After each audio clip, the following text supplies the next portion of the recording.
Hello. Hello there. How are we doing? I'm going to try not to be too loud. It's Sundays, chill stream. Hello. Waving back at you. I'm going to play some Disco Elysium.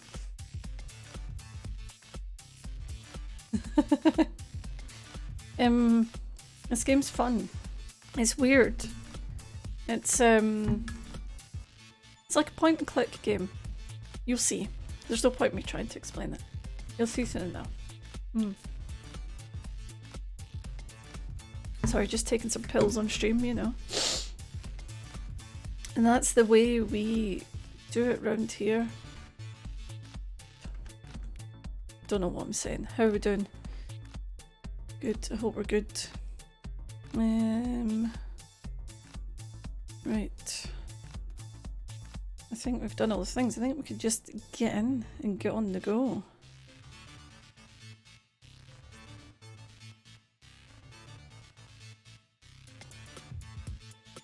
And go with the flow, as Queens of the Stone Age told us to do. Right. How are we doing this Sunday? What have we all been up to? I got up very late and then made some gingerbread biscuits. So, all in all, not too bad. Can't complain too much.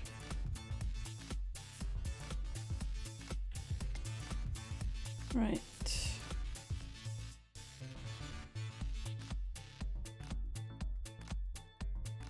Well, you redeemed some points, didn't you? Electric Moogaloo.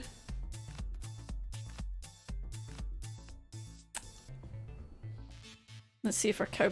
I've not added in the new ones. I downloaded some new ones. I need to put them into the...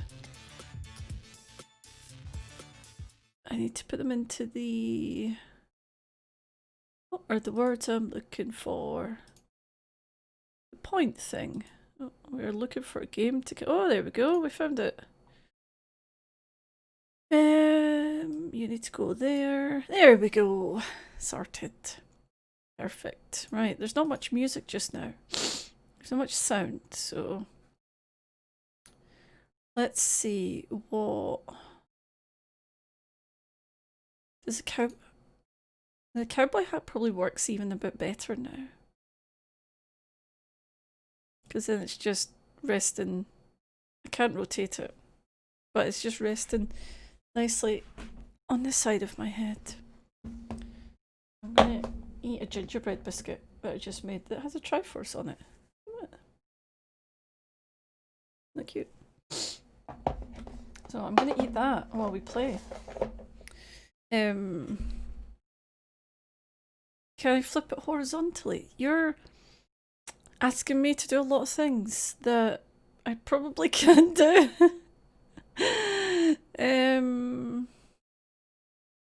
Oh. Oh, I see. It kind of actually works better the other way, I think. Because it's just covering up my face. But if I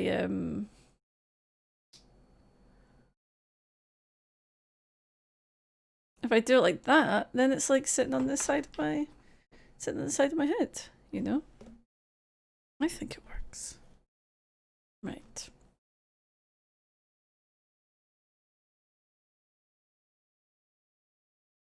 One of these days, we're just gonna go straight into the game and it's gonna be seamless and it's gonna be like, wow. It's gonna be like, wow, look at the gameplay. Insane. Right. Oh. We do have some music. It was just turned down. Okay. So I think our volumes seem okay. I'm not going to play it in hardcore mode. Yeah, I think that all looks pretty good. English and English, it sounds about right. Yeah, alright. I say we let's go. Okay, so here's where we can choose or create our own base character. Now, this is an RPG game, but it's not a sort of, I don't know.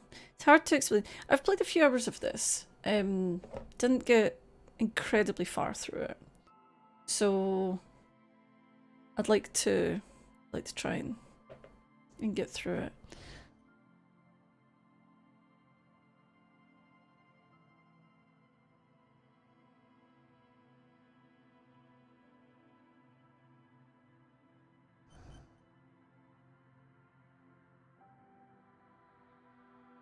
So we have to decide what kind of base character we want to be. We can be a thinker who's extremely intelligent, very bad with people, knows interest in facts and comes up with original ideas. Or we can be sensitive, a magnetic personality but unstable, might begin to lose his mind. Physical. Hey! Oh, Tim, thank you for the follow. Hello. If you're around, let me know how your stream went. Or if you're just following randomly, well, thank you. I appreciate it very much. Okay, so we could be a physical. We could be extremely physical, interacts with the world through his body, gets things done, but dumb as a rock. Now, I don't know about you, but whenever I play a game like this, I always tend to go for, like, intelligent, like, sort of brain things more than physical things. So I'm definitely more inclined to go for the thinker. We could create our own. So we've got 5 intelligence. 1 sensitive sounds fun.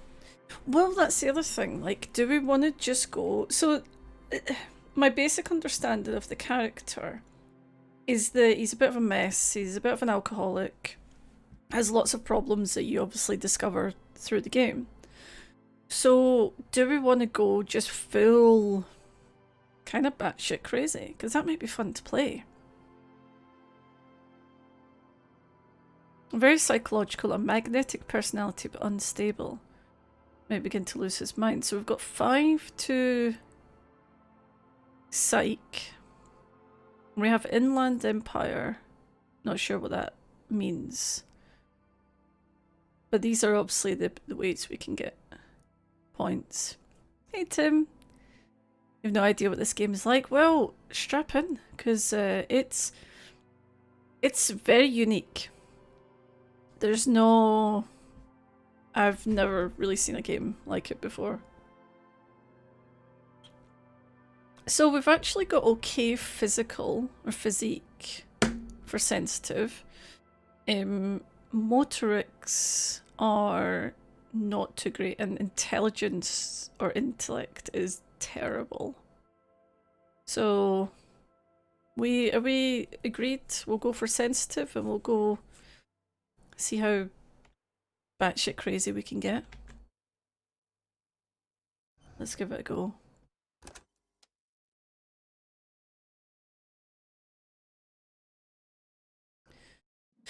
The Furies are at home in the mirror. It is their address. Even the clearest water, if deep enough, can drown. By R.S. Thomas. It's a lot philosophically. Oh, good start. Good start. There's a lot of philosophy and stuff in this. There's also a lot of text, so be prepared to hear my voice. Quite a lot. Philosophically. Shall we begin? There is nothing. Only warm primordial blackness. You're conscious ferments in it. No larger than a single grain of malt. You don't have to do anything anymore. Ever. Never, ever. Never, ever, ever? Or shall we simply keep on? So, I will be obviously making a lot of the decisions myself, but, you know, want it to be collaborative as possible. So if anyone has any ideas about, you know, backseating, please, like, you know, as the lovely streamer Dan Giesland would say, please jump into the front seat and we can make this as collaborative as possible.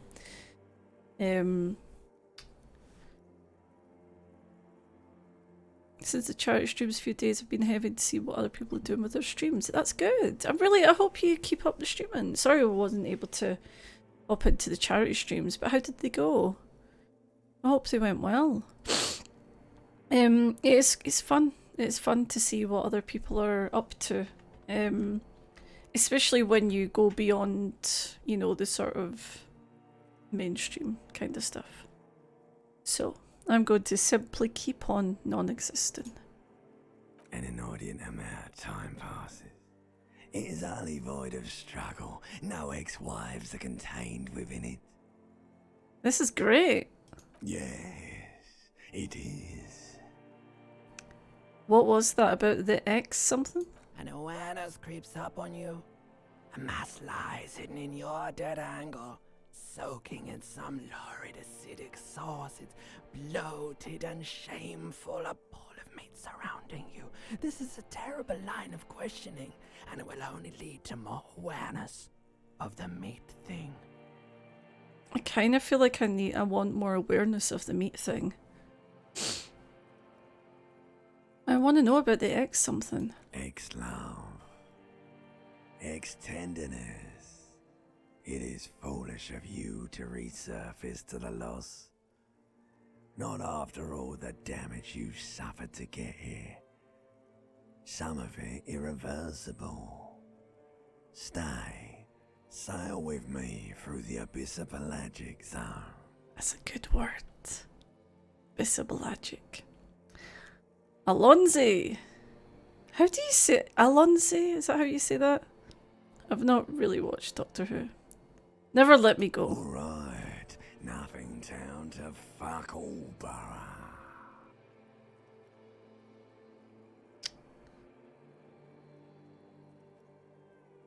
Look, I am tired of being this type of animal, and who gives a shit? Not you. Your days of giving a shit and being that type of animal are over.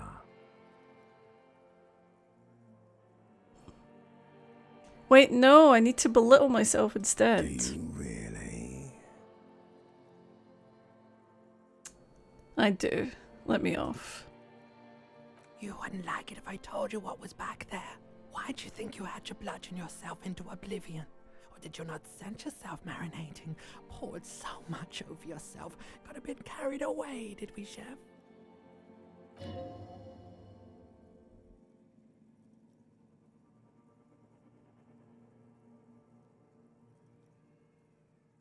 So this is where we get speech checks, quite similar to sort of speech checks that happen in Fallout, depending on your stats.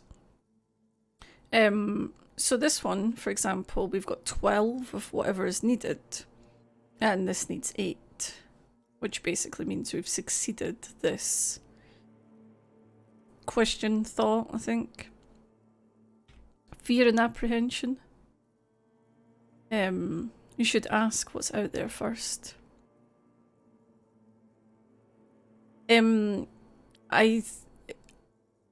I would go along with that train of thinking, Tim. I think there's a lot of references, a lot of abstraction, a lot of quite meaningful things, depending on how you take it. So I should ask what's out there first. Right. Tell me what's waiting for me. There's this giant ball there, in evil apes. And the evil apes are juking it out on the ball. You're one of them. It's basically all just evil apes juking it out on a giant ball.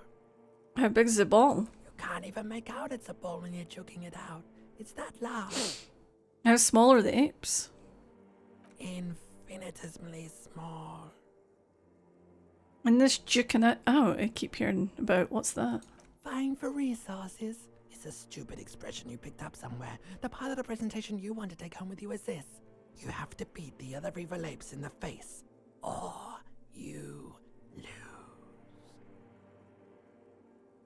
It does sound like something I would do. I would like to do, sorry. Let's go. Somewhere in the sore, bloated man-meat around you. A sensation. Like a fly to the ointment, your conscience sticks to it.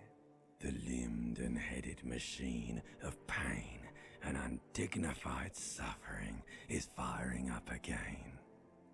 It wants to walk the desert, hurting, longing, dancing to disco music. Yeah, it's all your bodily systems kind of waking up, basically.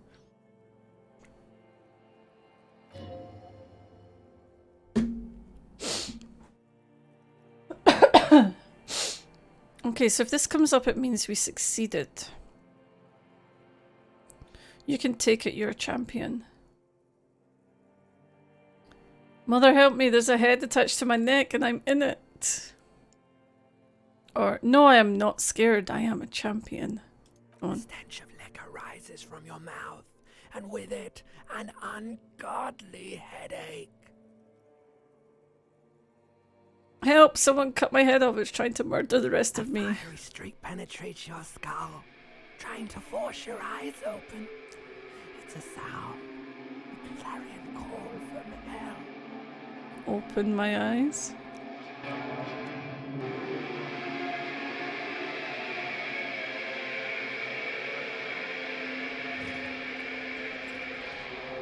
And there we are.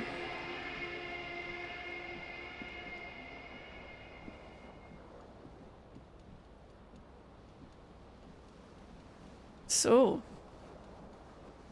this is your proper look at the game. As you can see, the art style is stunning. Looks like a bit of an oil painting. This is our character, and he's not looking too great. Let's pick up some pants. Yeah, we should probably take them. Flare cut trousers. You hear a jingle. Keys are clinking in the pocket of your flare cut pants. Fish them out. It says whirling in rags on the aluminium keyring. There's a single key on the ring. The number 1 is etched on it. It should open the door. Whirling in rags. Okay, we'll need to look for that. I just need to, since this text is coming up on the right hand side of my screen, I just need to, where can I put this? I need to put this somewhere else. But I can still read all of my text. I can maybe do that. Let's see. Let's see if this works. Yeah, okay, that kind of works. Based on the conversation with your body, this looks about right. Yep, this is about it. Okay. Hold tab to highlight. Okay, so that shows us the things that we can obviously interact with. There's a window here. It's broken window. The window stands broken in its frame. Cold wind blows in. Okay, so this is where this gives us the odds of basically being able to get this. And we failed. Okay.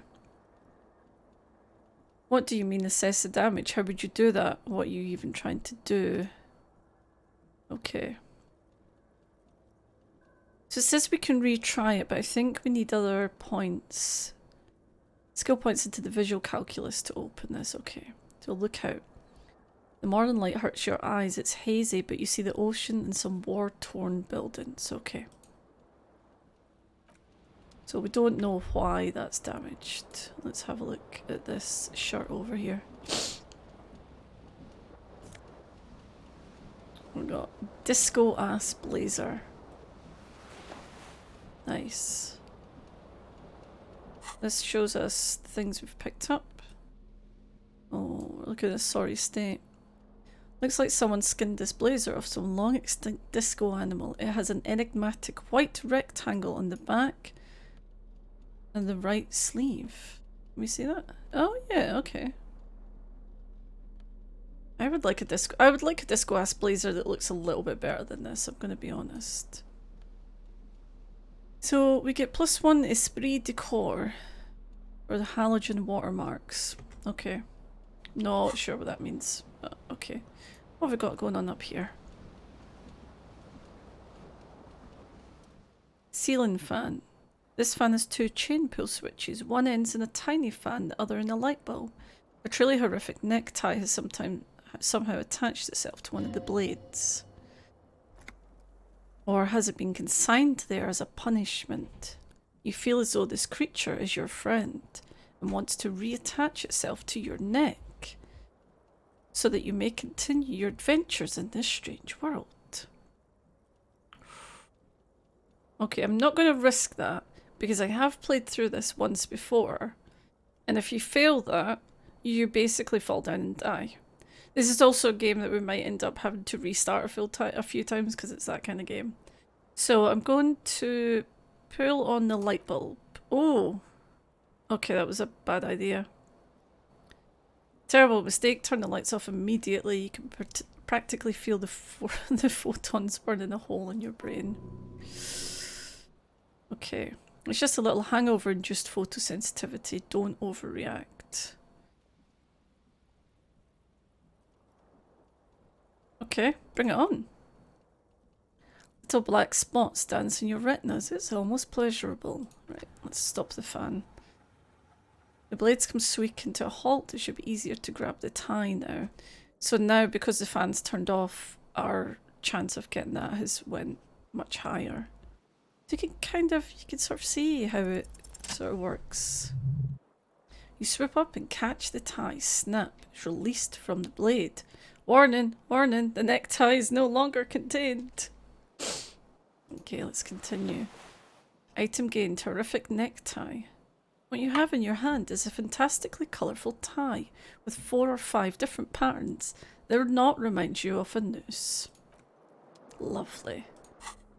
Right, there's our lovely tie. No shirt, but tie. Oh, look at that. That's a good tie. It's disturbingly vivid. Somehow you feel as if it would be wrong to ever take it off. It's your friend now. You will betray it if you change it for some boring scarf. Okay. So we can't get rid of our disco ass tie. Oh, sorry, it's disco ass blazer. Can't get rid of our tie. Right, let's see what's going on in the bathroom. You see bottles in the bathtub, wine, beer, and sweet liqueurs. Okay. I think this might be our shirt. Yes. White satin shirt. Incredible. White shirt. Blah. This white satin shirt used to be fancy. It used to really catch the light. Now it smells like someone took a piss in the armpits. So we get -1 to suggestion by wearing this because of the unsavory odor. Hey, Koji! Oh, don't worry at all. I'm just glad you're here. And happy you're lurking. I hope everything is going well with you.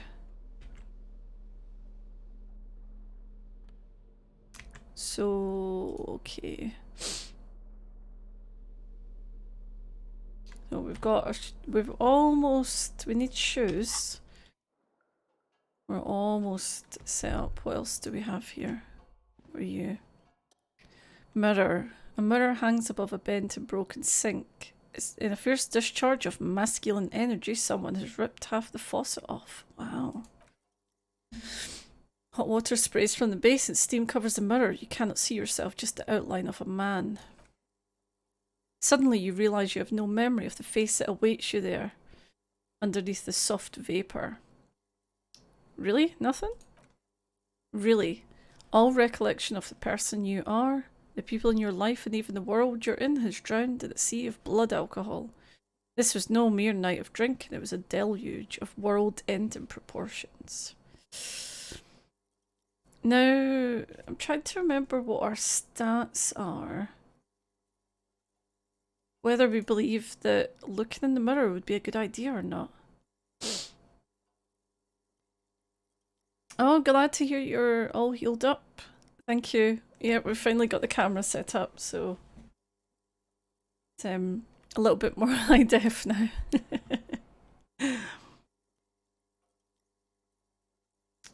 Okay.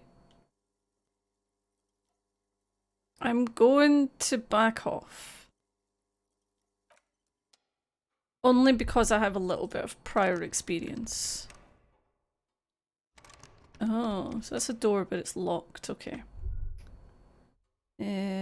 Oh, there's a shoe. Let's go get our shoe. Wonder if we can get some painkillers for our head.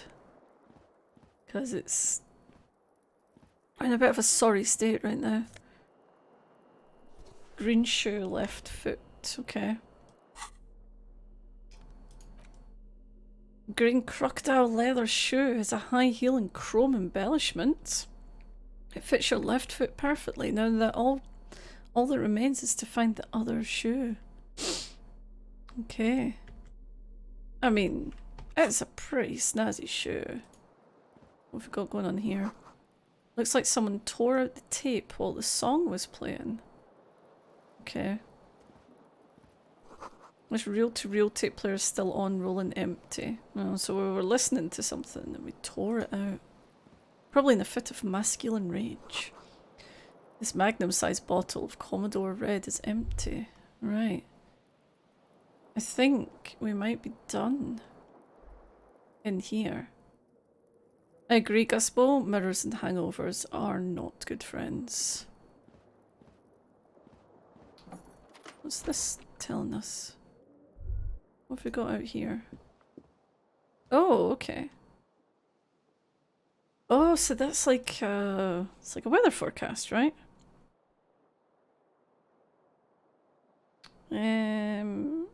Sorry, give me 1 second.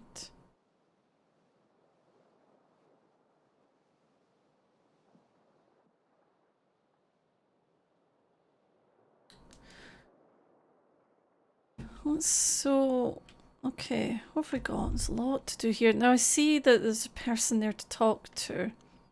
Curious about this radio though that appears to be Seoul City not available. So I'm not sure what sort of world we exist in. I'm going to presume we're human, but Yelinka, minus 44 centigrade snowstorm. Now, is that a real place? My geography is not good enough to know if that's a real place or not. Lodu Reservation.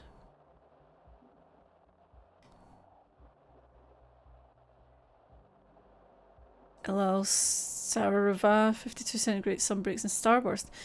It does sound a little bit like shipping forecast. I was thinking it was maybe like weather forecast as well. Oh, we got some money. Real. Okay.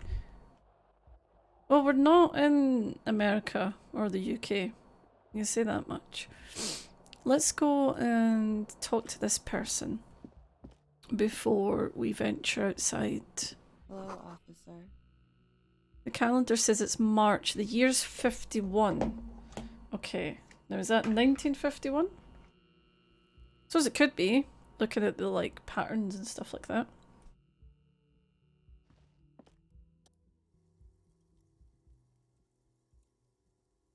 Oh no. My pronunciation of stuff is terrible. What's... Is it a classe?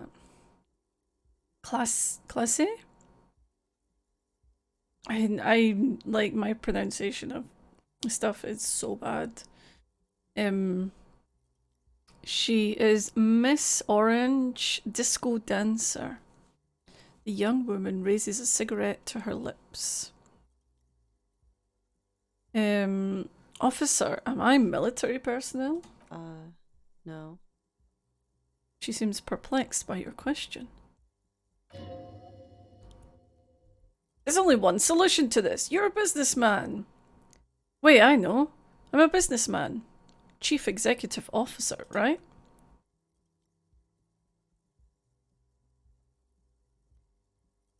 The young woman shakes her head slowly.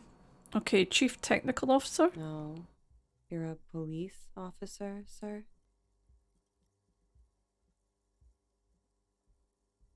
You're shitting me. I'm not. Unless you've been shitting us all this time. All this time? You've been here for 3 days. On official police business, no less. And what business is that? I couldn't say. In truth, so far, mostly drinking.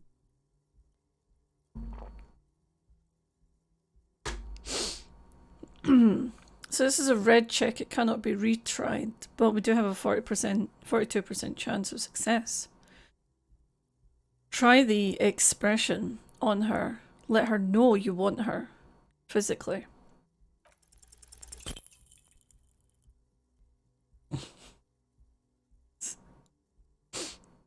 Challenge and failure. The words have already left your mouth. I want to have fuck with you.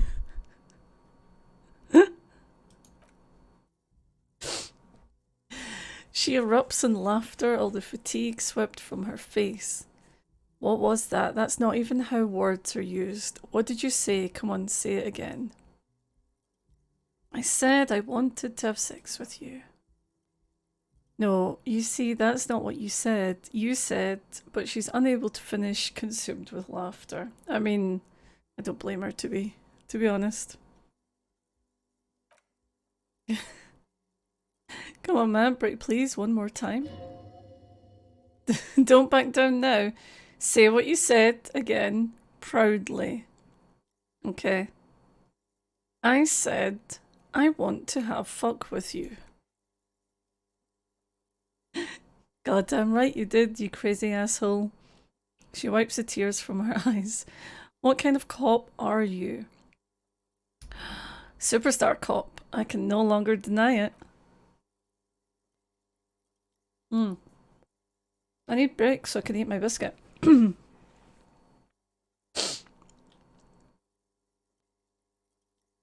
Okay, that's cool. Or if I can just ask, maybe... If I could just maybe ask you to elaborate on that superstardom a tiny bit. It means I'm a bloated old drunk with sideburns and disco pants. If I don't have a joke up my sleeve, it's on me. I have certainly been entertained, thank you. Whatever you are, you should stick to it, otherwise... She extinguishes her cigarette. It's gonna suck for you later when you have to interrogate me.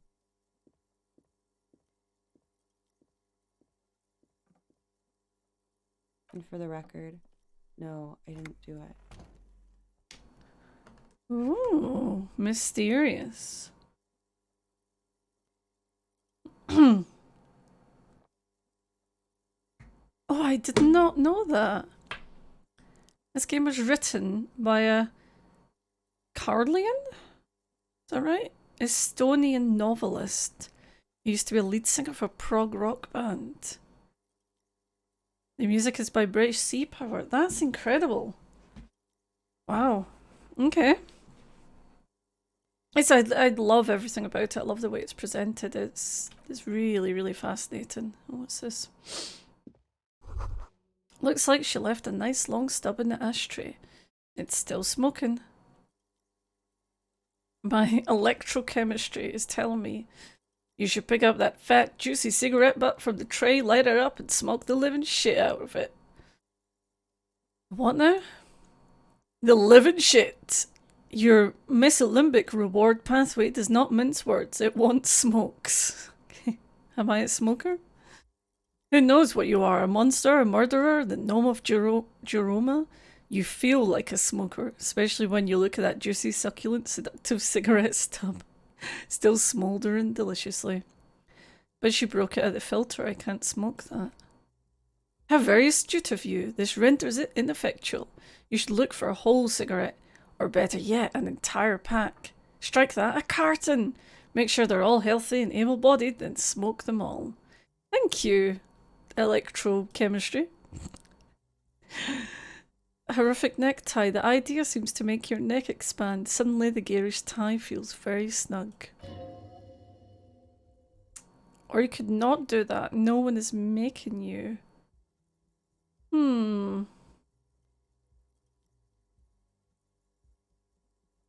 I should enthusiastically do that. Good. I'll make you stronger and better. You're too old to be cool now, but find cigarettes, smoke them, and blam. Instantly a cool renegade man, a mystical red dragon with smoke rising from his nostrils. Alright.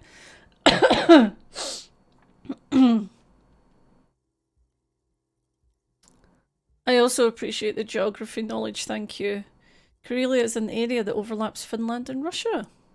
Alright. That is new to me.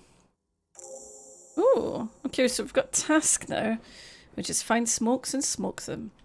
Plus smoking them gives massive bonuses. Okay, sweet. Good to know.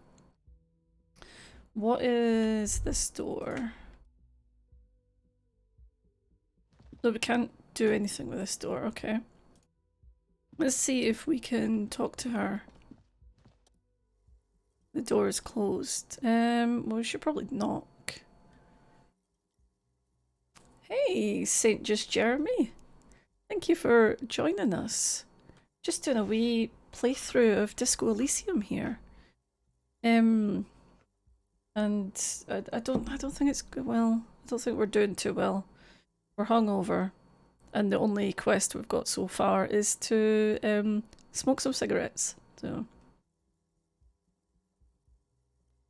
first time playing that, I like this game. I have played it, but maybe for about 5 hours, so I didn't get super far in it. So I'm starting again for the stream. But I don't remember much about it. So I'm hoping just having a little bit of knowledge will mean that, you know, I can maybe get through some bits like not quickly, you know, I don't want to rush through it, but get through it quite smoothly. So there's no answer at the door. You hear the shower being turned on somewhere inside. Okay. Tremendous loneliness comes over you. Everybody in the world is doing something without you. Yuri, don't abandon me in all this ugliness. The door does not care. Okay. How is your day going, Saint Just Germany? Hope your day is going very well. Have you played through this game more than once? I feel like this is a game you might end up sort of taking different routes and playing more than once. The door probably thinks you're a has-been loser too. You feel your funny necktie becoming tighter and tighter around your neck. Okay. I'm not sure there's much we can do here really. Knock again. Yeah, knock again much harder. Alright. You should punch a fucking hole in it. Well, okay. I mean, we're trying to be idiots. We're trying to be a bit crazy. Let's punch the door. You slam your fist into the vinyl. It does not produce a hole. The door sits sturdily in the frame and your fist hurts. This was all a very good, normal thing to do. Let's leave. I didn't play till the end, but very far, I'd say. I get the feeling that it can be quite a long game as well. Although it might just be that when I played it, I just aimlessly walked back and forward. This is the weekend edition of the satirical newspaper Trompe. Yeah, I didn't catch the last word there. Nothing on the front page rings a bell. Strange. Okay.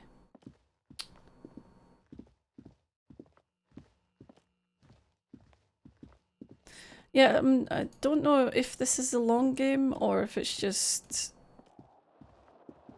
I don't know, I'm trying to think what kind of success I've had in like point and click sort of story games, and I'm not the best at them. I'm gonna be honest. I think when I first started playing this game, I thought it was just going to be like a pure kind of point and click, but it's got a lot more RPG elements in it than expected. The smell of the sea makes you dizzy. Okay. Not a good sign, but I think I found our shoe. Hello, shoe. Oh, what's this telling me? A gust of briny wind washes over you. Yay, we've got some shoes. Oh, this is our quest. Monday. Find smokes and smoke them. Okay. Right, so we need to be on the lookout for some cigarettes. And now we've got some shoes. Nice. We've got +1 to composure for our awesome watchtower heals. But -1 to savoir faire. Heals ridiculously high. They are very, very high. A quick Google says that 30 hours is Russian, 60 hours is average, and 90 hours is full exploration. Okay. Oh, I had the secret task, which was find my other shoe. Okay, that's a hell of a lot more than I was expecting. This might end up being more than just a Sunday stream, so we'll see how it goes today. We'll see how we feel about it. But I kind of feel like I would like to get through this. Ain't gonna happen today though. Okay, so yes, we've got experience +10.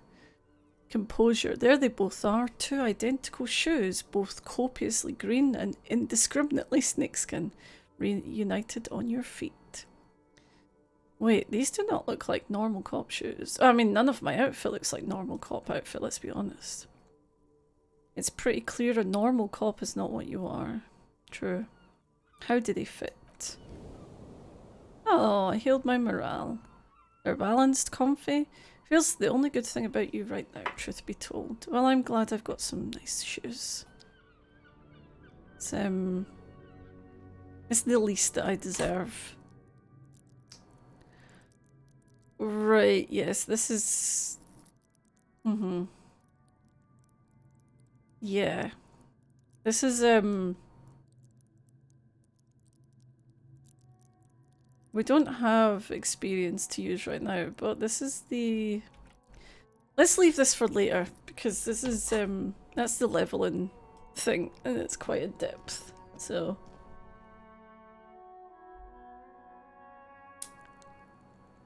You can read more about your skills by clicking info in the upper right corner. Okay. Thank you. The background noise in this screen is rather unsettling, I'm gonna be honest.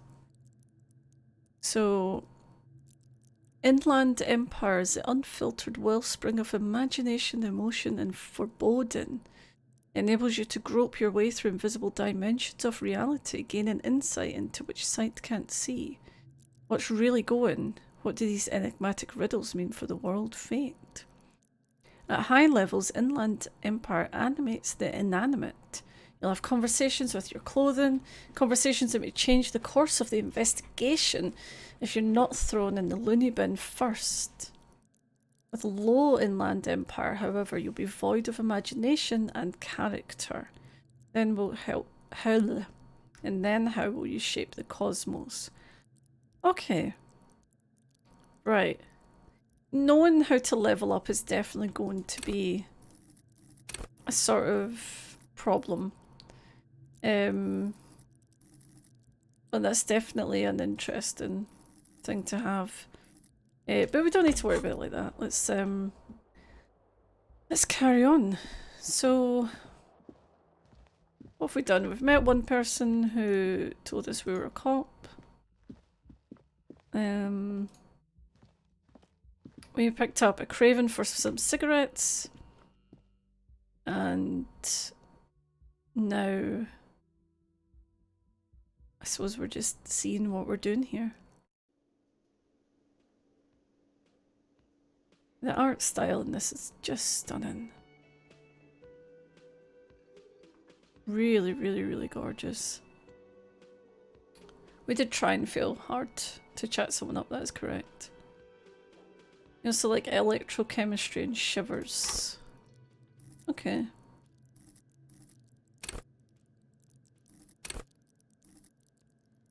I remember that because, yeah, this screen is quite overwhelming.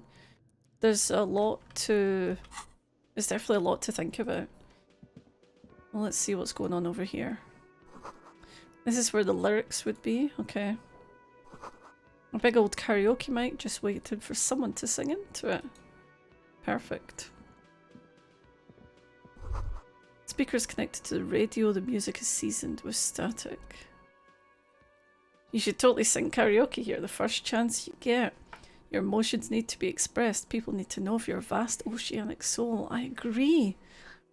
I agree. My soul is immense. Utterly, and it needs to be heard. Okay. Through a PA system. By other people.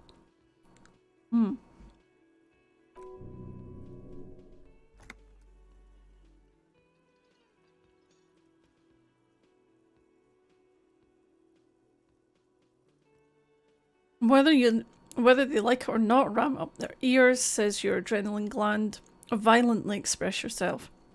This goes well with the theory I'm developing that I'm a down on my luck superstar person. Who is mistakenly identified as a cop for his prominent jawline? Yep, sounds likely. You should probably go on stage and pose for a moment when you're done with this thought, see if it works. What should I sing when it comes to it? You've not yet stumbled on the right lamentation, but it's out there, it'll come to you, you'll wreak havoc with it, don't worry. Lamentation sounds good, they'll really get a gauge on my soul with that. Serves them right, wipe that smirk off their face in your sad, tragic song. Who's laughing now? No one. So we now have a task to sing karaoke, but we have to find something tragic to sing first.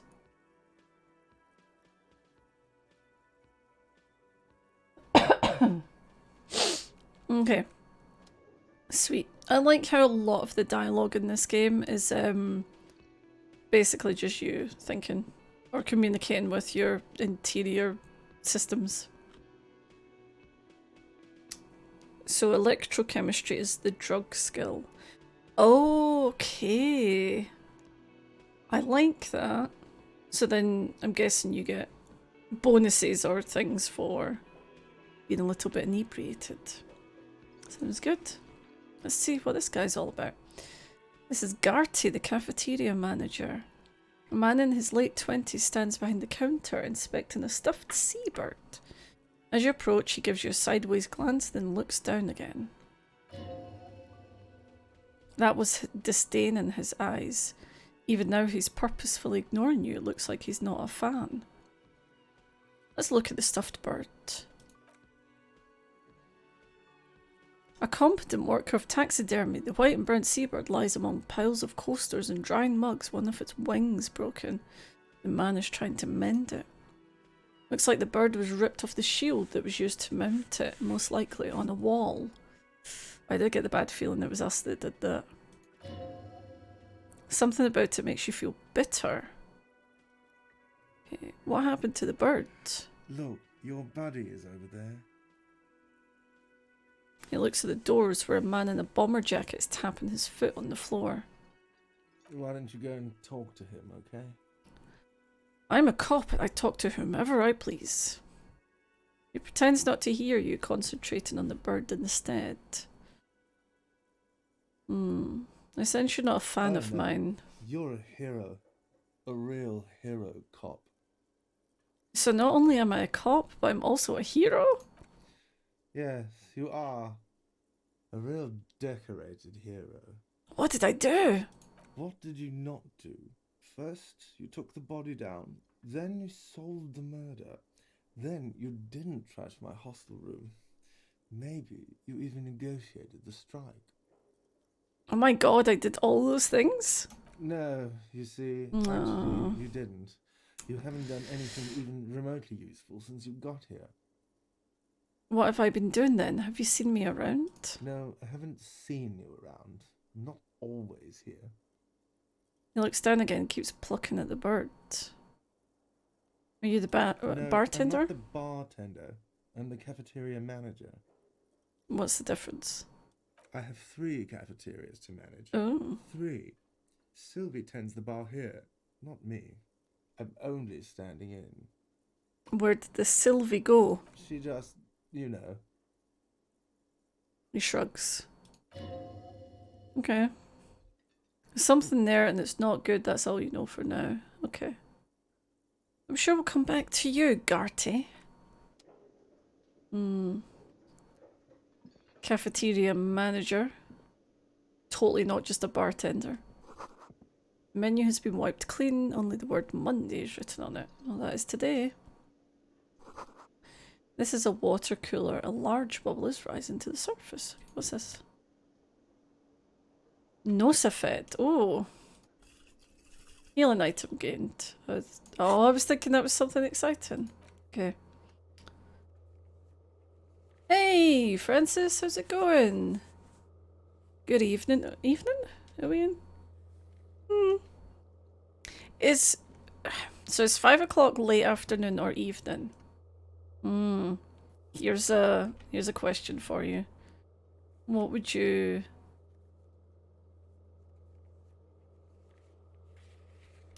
consider? It is sort of evening, isn't it? It's also a Sunday, so I don't really have much track of what time it is. So I was hoping that was going to be an exciting drug, but health is good as well. What's that? Why is it letting me click on that? Oh, maybe that must be in the other room. I just can't get to it. The door is bolted. A sign reads, "Kitchen reserved for personnel until 1. Okay. It was only 8:30 in the morning. It's dark outside. True. I think that's the thing that always messes me up in the winter. As soon as it gets dark outside, my body goes, okay, it's nighttime now, you know. Which doesn't help. Oh, I missed a thing there. Which doesn't help when it's like 3 o'clock. And your body decides it's time to go to sleep just because it's dark. So this guy is our friend. Or whoever. So we're going to talk to him in a minute. Let's see what this door is. A sign reads, "Mess hall reserved for union members. Doors open 4 p.m. Okay. So, union members already getting a vibe that there's some kind of workers' union thing going on. Games go fine. I've only ever really started it before, never got that far in it. Oh, that's through there, that's some money. Guspo informed me that it can be up to 90 hours long, so who knows how much of this game we're going to get through. This royal pinball machine is unplugged. Okay, well, let's talk to you. Hello, sweetie. Oh, it's Lena, the cryptozoologist's wife. Okay. I've not met the cryptozoologist, but I've met his wife. You shouldn't keep your colleague waiting. She nods towards the man in the orange bomber jacket. Okay. Yes, basically.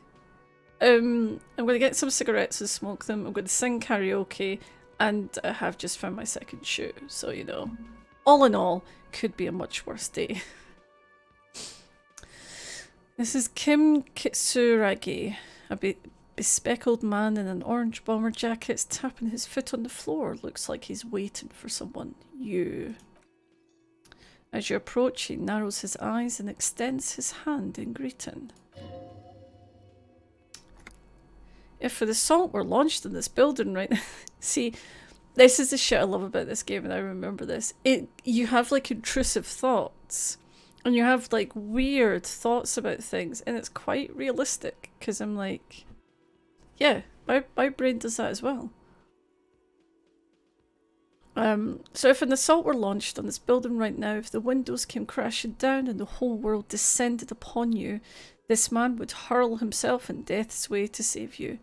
You're sure of this, but why? Okay, hold on. Who is he to me? He's your half-brother. Alright. Shake his hand. Hello, I'm Kim Kitsuragi, Lieutenant, Precinct 57. You must be from the 41st. Possibly? You realise he's waiting for your name. This is a chance to come up with a really good name for yourself. Get creative, conceptualise. Okay. We don't have much chance, but we need to go for it. You never know. 28% isn't zero. No. Not bad though. Conceptualization. How is that a failure? Raphael Ambrosius Cousteau? I don't think that's a failure at all. I think that's an incredible name. Okay. Oh, it's very cool, but won't I come off like a douche if I call myself that? No, I'm using that. I am Raphael Ambrosius Cousteau. Yes, well. He doesn't even process what you just said, he just moves on. But I came up with that name all by myself. It looks like we had a little scheduling error on Sunday. Saturday too, actually. Have you had time to talk to the manager here? You mean him? No, towards cafeteria manager. Yeah, I just talked to him. If you don't mind, we should talk to him again. Ask him for a rundown of the area. Now that I'm here as well. I understand the scene is out back, right? It also wouldn't hurt to assure him the police are finally here. In full force, I mean. Have you mapped out the initial interviews? Yes, the police. I'm aware I'm a policeman. That's about all I'm aware of right now. And the interviews? He taps his foot more out of habit than impatience.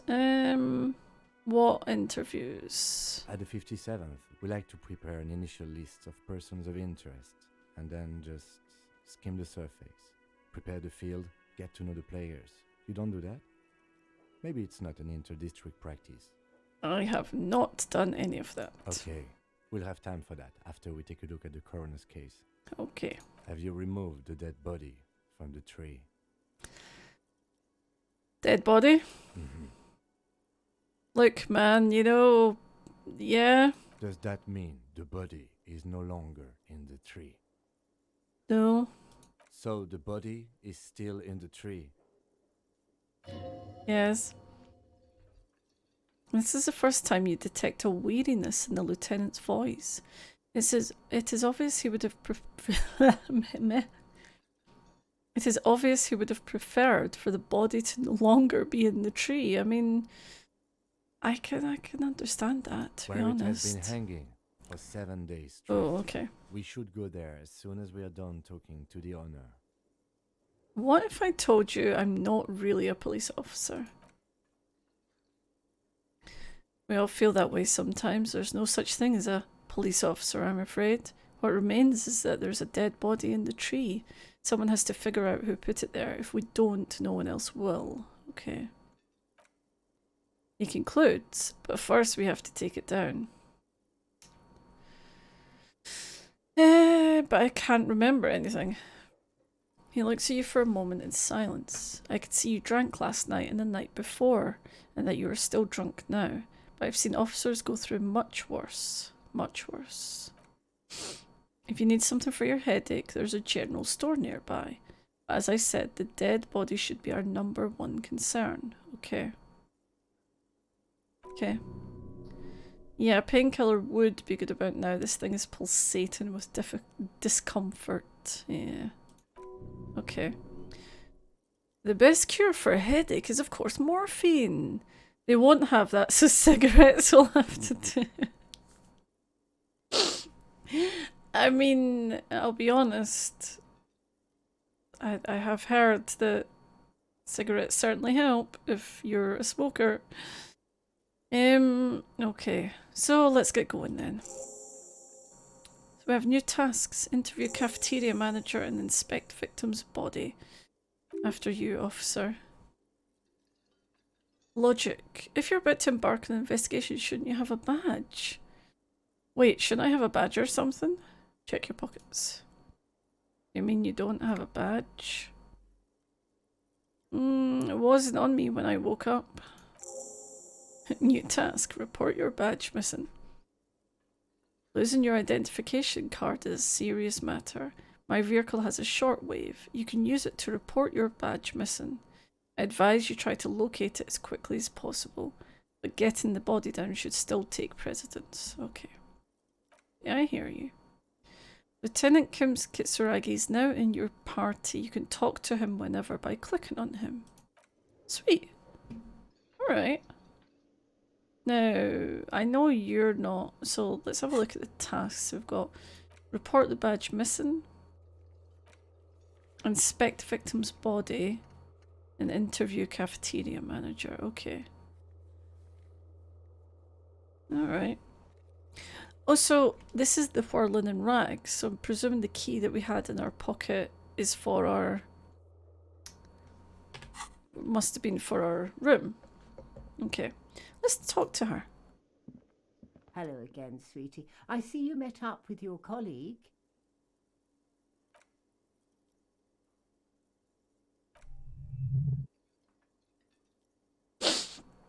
Does that mean you like me? You are a handsome man, officer, with your moustache and your chiseled jaw, and that silly dimple on your chin. I am going to be a ridiculous flirty horn dog during this, just a warning. But dear, you're not for me. I'm too old and too married besides. In another time and place, she might have flirted back, but that ship sailed long ago. You must forgive me. I'm getting so scatterbrained, I completely forgot to introduce myself. I'm trying to devour this gingerbread biscuit right now. I'm Lena. My husband Morel and I are staying with our friend Gary just down the street, but I come here for tea when they're away. Oh, I love that sentence. Her eyes glitter over the rims of her glasses when she looks up smiling. This Lena is wacky enough for the motley crew. Hire her on the sport. How'd you like to roll with me?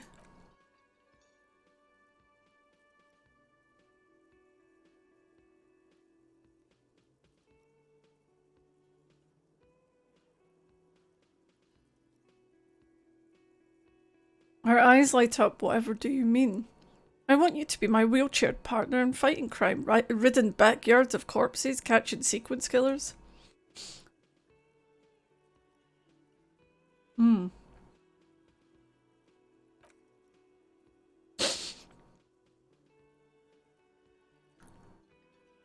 I know, but there are also side mysteries, sequence killers, and forays into the paranatural.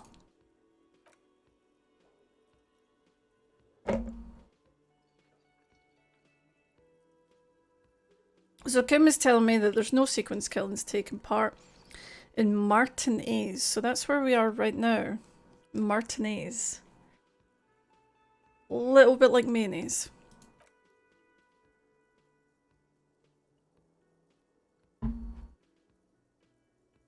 Now, gentlemen, no need to squabble. I wouldn't be of much use to you anyway. Why, 3 heads are better than 2? Thank you, but she looks out the window wistfully. Martinez isn't the most wheelchair accessible place, you see. I'd slow you down. That's not good. She turns back to you with a hopeful glint in her eye. Perhaps another time. Okay. I'm gonna be, let's be just really randomly honest with this random person we just met in this cafe. I don't know if you've noticed, but I don't know where I am or what I'm doing or anything. Her eyes follow your movements with some concern. Yes, officer, you look rather dazed, like a stunned fox, but surely things can't be that bad. Yeah, they are. She won't judge you no matter what you say. Okay. I drank so hard I forgot literally everything. Oh my. It takes a moment to process. You know where we are, right? We're dead, haunted each other, we're ghosts. Now. She tilts her head as she looks up at you with maternal solicitude. We are alive in a hostel called the Whirlin in Rags. And the Whirlin itself is in the city of Revachol. Revachol? Revachol, okay. Honestly, I don't know diddly squat about Revachol. What kind of place is this? Her grey eyes widen. How would I even begin to tell you? Revachol? I'm gonna end up saying it differently every time, so. Revachol is the most beautiful city in the world. Wait, I thought we were in Martinez. Okay. We're fortunate to be here, you and I. I mean, if it's that beautiful, why is it not more wheelchair friendly? I haven't seen many other cities personally, but everyone says so. Revachol is a rare jewel. This city used to rule the world, though it has seen better days. There's a pause as she studies your expression. You must look quite lost. Speaking of history, you know what year it is, yes? Yeah, I know it's 51 because I saw that on the calendar, but that's all I know. That's right, dear, how splendid. Here, take this pen. Knowledge should always be rewarded. She's given us a kind green ape pen. Of course, because she's a cryptozoologist's wife. Okay. Her relief is palpable. She was getting pretty worried about you there, but now she relaxes her shoulders. I mean, I don't really know it. I just read it on the calendar. I tell that this is taxing for you, so just ask one more question. What regime are we living under? What mode of government? I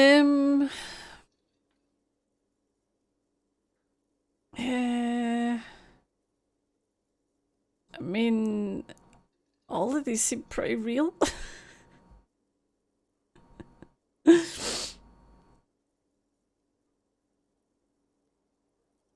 We're governed by intelligent machines that perform calculations to discern the feast market. Everyone hustles and grinds like a badass visionary.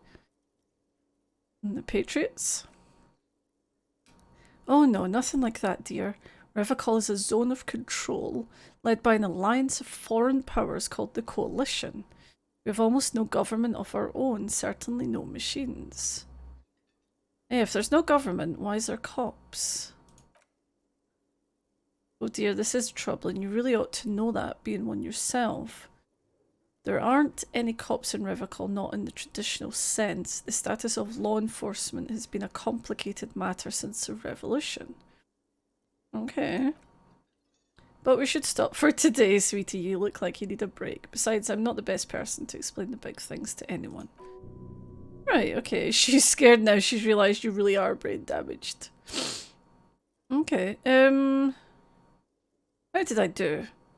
You didn't do too well, dear. You really only knew what year it was. It does look like you're having trouble remembering things. History and places. Reality, in a word. It's very odd. A sigh. The lieutenant buries his nose in his notebook. I mean, if he's been working with me for a few days, he must know what I'm like. But maybe a fresh set of eyes is what this world needs. And while I'm no doctor, such bouts of amnesia are often temporary, so I wouldn't worry too much. Okay, thank you. Yeah, it's the Lally Luli Low. Shadow Moses? She means this sincerely. Worrying won't do you any good. Okay. So let's conclude this then. Who could tell me more? Someone more educated in sweeping matters. Maybe you should ask. She turns to the lieutenant. No. He looks away. I'm not an encyclopedia. I won't be a guide either. I'm a detective. God damn it. He's very serious. Or maybe he's just like really done with my shit. New task, get a reality lowdown. Okay. Perhaps try a rich person. Rich people are educated. Mm-hmm. Right. Let's go. Someone rich, maybe. Wealthy people are educated, though I don't know where you'd find a wealthy person in Martinez. Okay. Of course, dear. Good luck with your case. She gives you a small wave. Interesting. Thank you, Lena. Oh, let's see her pen. Where is... items? Oh, it's cute. A pen with a green ape head on one end. The ape has closed its eyes, kind of expression adorning its face. It seems to be meditating. That's really sweet. Okay. So we have a pen. I have a pen. I have nothing else.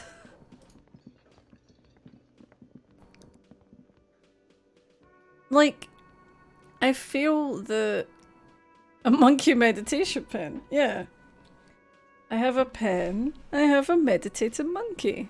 I have a meditating monkey pen. I feel like the world was a different place when Pineapple Pen became a big thing. Right, let's see what this guy's got to say. The man with the unimpressive beard notices you approaching. He drops the ledger he was holding and turns to the lieutenant. Mr. Gart, right? Gart, okay. You run this place. Yes. He responds tersely. I am Kim Kitsuragi from Precinct 57. This is an inter-district investigation, so joining me from Precinct 41... You know my name. As I said, Detective Raphael Ambrosius Cousteau. Right. Now, I know it took us a while to arrive at the scene. It also took you a while to call us and report the dead body. It was you who placed the call, yes? So that's getting a bit... Well, that's the thing, right? Because it said the body's been in the tree for 5 days. So I don't think we've been here for 5 days. And why did we not hear about this earlier? No, I only just got here. It was probably Sylvie who called you. She usually works the bar here. I'm only temporarily taking over her duties. Okay, where's Sylvie? Do you have her number? As a matter of fact, I do. He looks behind the pile of coasters, finds a slip of paper and hands it to the lieutenant. You may have been drinking for 5 days. I mean, that is possible, but then why wouldn't Kim have taken the body down? Why would he just leave the body hanging there? You said you just got here. From where? Are you a local? What? With Martinez? No, I live in Jamrock. I live in Jamrock. Sometimes come here to keep an eye on the place. This is just one of the many, many cafeterias I manage. I thought you said there was 3. But you still know your way around, yes? In case we need directions. Yes, I know where some things are. But as I said, I don't live here. I just used to work here. And I'm not going to start working here again, if that's what you think. Okay. I didn't imply that. Detective? Yes. I have everything. You? I've got questions. Yes, yes. He means, do you have questions for me? Like a police officer would. Where's the body? Behind this building, there's a courtyard. He points to the kitchen behind him. They hoisted him up on a tree there. And how do we get there? That's easy. See that door there? He points to the west. First you exit through that, then to your right you should see a big hole in the fence, a really big one. Now you can get to the courtyard through there, no need for the keys. The hole is big enough for the Franco-Nigerian cavalry to fit through. Franco-Nigerian? That's probably what he meant, right? Does he want you to feel guilty of making that hole? It's implied in his voice. Hmm. Did I make the hole? Who killed him? I don't know who killed him. I'm not the police. That's your job. Did you kill him? Are you crazy? Of course I didn't kill him. I think that's a good enough. I think that's a good question. We don't know. We don't know. It wasn't him that killed him.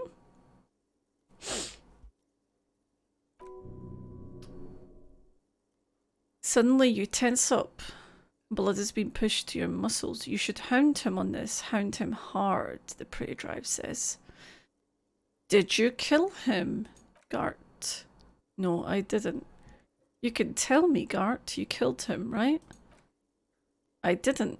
He turns to the lieutenant. I don't appreciate this. What is this? Why did you have to kill him, Gart? Do I have to answer him? He asks the lieutenant. Is this mandatory? Yeah, I'm a police officer. The lieutenant stands motionless, his expression unreadable. Did he hurt you? Is that why? Did you get some kind of sick kick out of killing him? Or are you an idiot? I told you I haven't killed anyone. Anyone? Have you killed someone else then? He ignores you. He's no fun. Okay, why did Sylvie go away? She went away because none of your business. I think it is part of my business because she's the one that phoned the police. This is the second time you've avoided the subject. Oh my god, what's your obsession with this Sylvie person? Get over it. Maybe you're the one who's obsessed. Yes, exactly. See? Maybe it's he who's obsessed with this Sylvie person. Certainly sounds like it. I agree. Okay. Are you going to tell me anything else? No, okay. Okay, sweet. So I've interviewed the cafeteria manager and got basically nothing out of it. Not so fast. He points to you. You owe me 130. So is that going to be real? Real? I wonder how you pronounce that. 130 real. Real? That's what I thought, maybe. Real. Yeah. I'm not sure how you, like, pronounce the accented A. I'll go with real for now. No one is saying the multi-parted necktie you found tied to the ceiling fan can talk. It must be merely imagination. But... let's build! Time to push the eject button! Sounds like a responsibility! You don't like those! That's my horrific necktie voice. No, don't listen to him. It's madness. Just talk. Okay. I'm going to talk to him. I'm going to talk to my horrific necktie. I don't owe you shit. Oh, I was saying that to Gart. Or he heard it and thought I was saying it to him. Is that what happened? I think that's what happened. Okay. Oh, he puffs with indignation. You don't owe me shit? Well, officer, you're right. You don't owe me shit. You owe me money. Ah, yes, of course, because I owe him money. Oh, fuck it. We're going to be crazy, right? We're going to be a wild man. Kim turns to you calmly. We did not need to assert ourselves here. We only need instructions from him. This is the proprietor. Remember? So I'm not going to say he called me a slur because I feel like I'm just making that up. So, alright, calm down. What is this all about? Garty. You know, I get this all the time. Some hobo comes in here, some backpacking asshole off the boat. The next day, when they can't make their fees, they get aggressive. I just never thought I'd be in this shit with a cop. Please just give me the money. I don't like you. I don't like you, dude. Who does that clown think he is? Arrest him. Oh yeah. I was going to do different voices for everyone, and then I realised that I don't ever remember voices that I do. So I'm just going to do random voices, and some of them will line up, some of them won't. Because that's just the way it's going to go. So our Thai is speaking to us, yes. What exactly is money? What, are you brain damaged? Oh, I mean, yeah, I might be. Since I woke up, I have trouble remembering even the most basic concepts of reality. Money is what grown-up people use to pay for things. Things like this hostel room, or, he peeks into the ledger, are 8 bottles of potent blend and 9 packets of royal extra. We use it for everything, really. Okay. Proceed, but don't show him the coins, they're yours. Yeah, I'm not giving him my coins. Where can I get money? Are you serious from your work? I don't know. You can take bribes, I guess. He looks at the lieutenant. I'm sorry, I don't think cops take bribes. Sure. Sure, mate. He's a right sleazebag, isn't he? Oh, excuse me. Just gonna shift myself a wee bit there.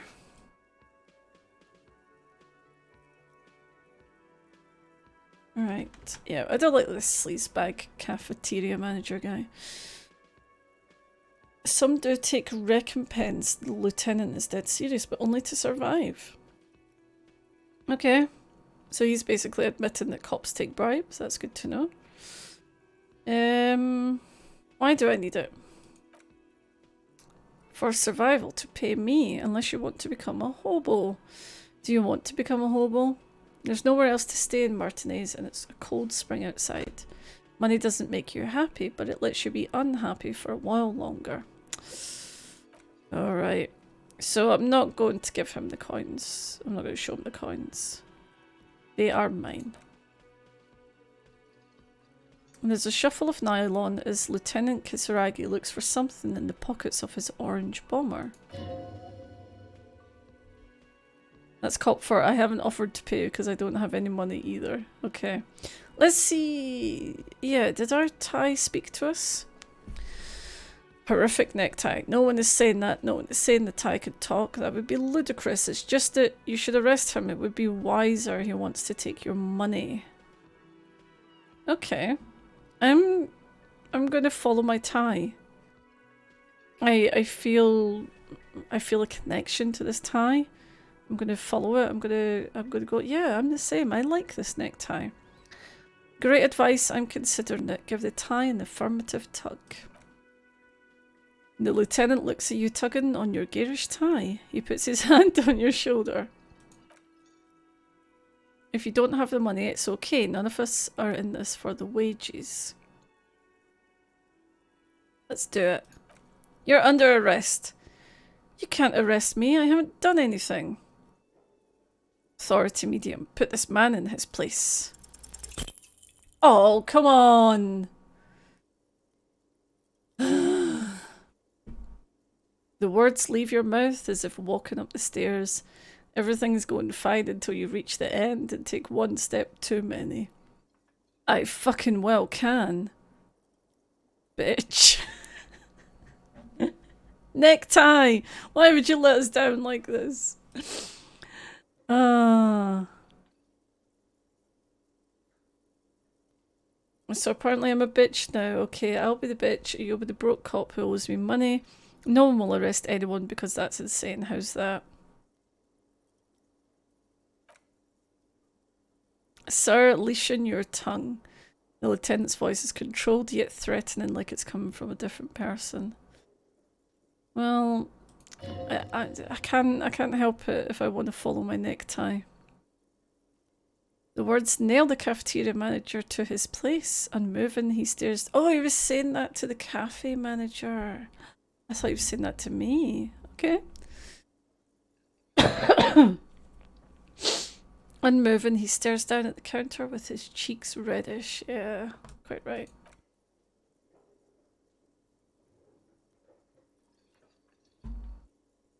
Officer, he turns to you.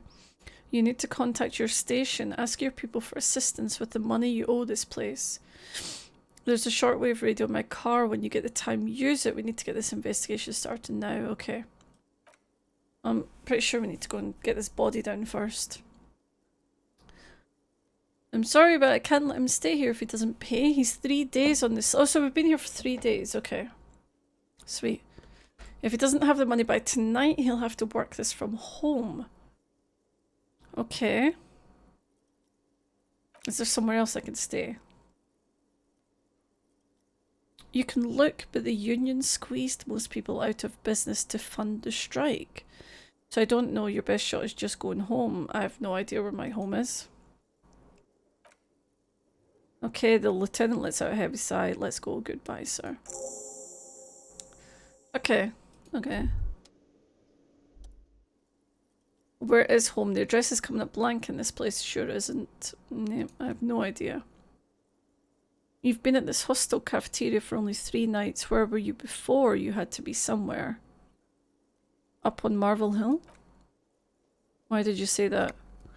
These are just synapses firing. It doesn't mean anything. Let's ask him. Lieutenant Kitsuragi, do you know a place called Marvel Hill? No, he thinks for a moment, but isn't that an expression, not a place? An expression? A saying. Up on Marvel Hill, a great high place, one that is impossible to climb back to. Okay. That doesn't sound like somewhere you could stay if you run out of money. Yeah.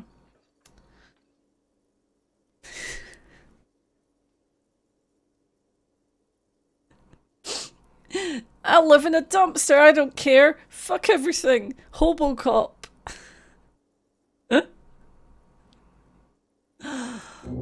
Oh, thought gained Hobocop.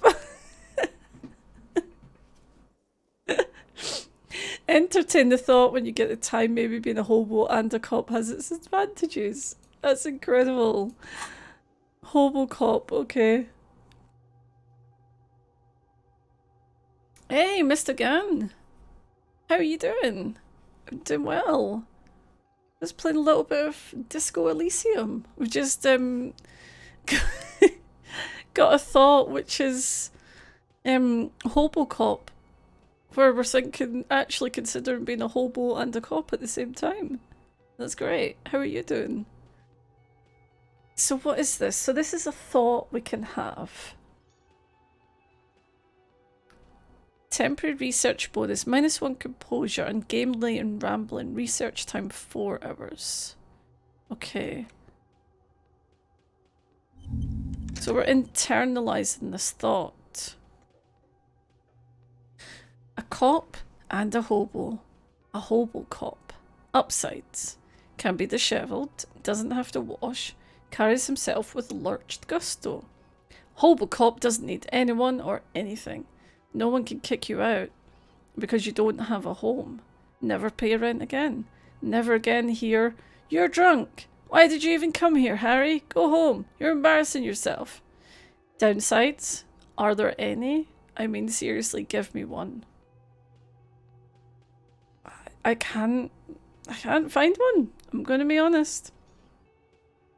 Let's internalize this thought for 4 hours. The game's good. The game is very strange. The game is gorgeous to look at and quite crazy. And I feel like you could play this game for many hours and never see everything that's in it. So we've got some new tasks. Who made the call reporting the crime? And we need to find out the Sylvie and we need to pay for damages. Okay. I mean, that's not going to happen. We've got, what, 40 real in our pocket? Maybe? He wants 150. Oh, I don't like the way he's properly copying. Let's talk to him. Yeah, I'm the same. I've heard many good things about this game. And I've only ever sort of dipped my toe into it. I've never really fully played it. So I'm interested to see where it Yes. goes. Let's see what Kim's got to say. I need to eat some... I need to have a snack, so I'm going to eat some carrot sticks. So I'm going to mute myself. But I'll go through the options, like, slowly, so that we can read them. But you don't want the crunching noises, let's be honest.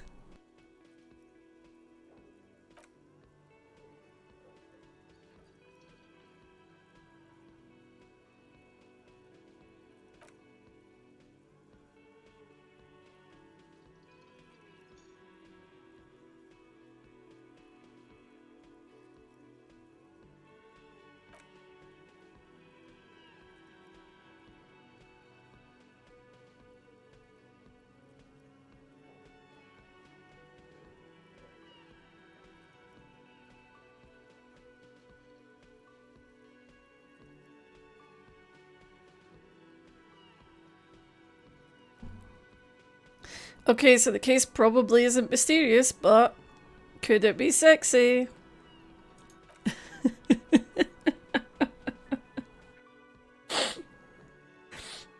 So it's just an incredible line. There was some interest in the case at my station, but not for the reasons you have in mind. You seem to wish there was. Okay. Are you sure there's not some sex angle we could be considering? Martinez is famed for its occult sex murder rites. We'll get on it immediately. That is mega sexy. No, not really. Was there anything else? Disappointed.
Yeah, Mr. Gunn, I saw that as well. I don't know when that's up, actually.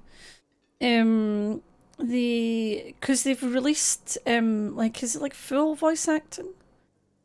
They've done? I'm not actually sure when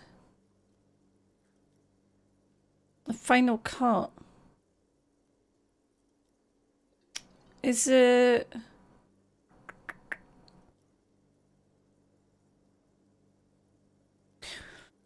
The Final Cut's a free upgrade for all players. I didn't know that.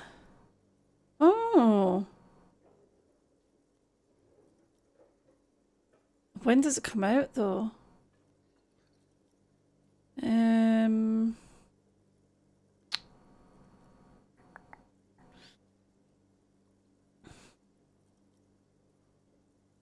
Well, I think it might be next, like next year?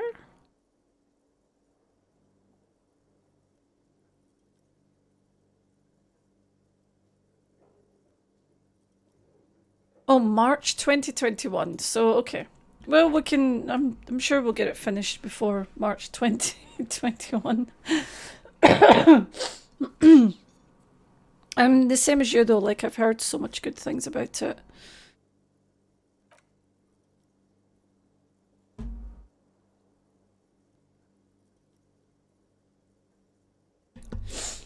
So, right now, Kim's just taking us through the, Kim's just taking us through the case. So, basically, there was a security guard was found hanged in Martinez, but he'd been there for 4 days before the person called, and no one had come to investigate. During that time, the victim had been stripped of his belongings. The caller did not identify him, but used the word lynching. And there's an ongoing labour dispute between local dock workers and logistics company Wild Pines. So this is part of some kind of work, sort of a labour dispute kind of thing that's going on, it would seem.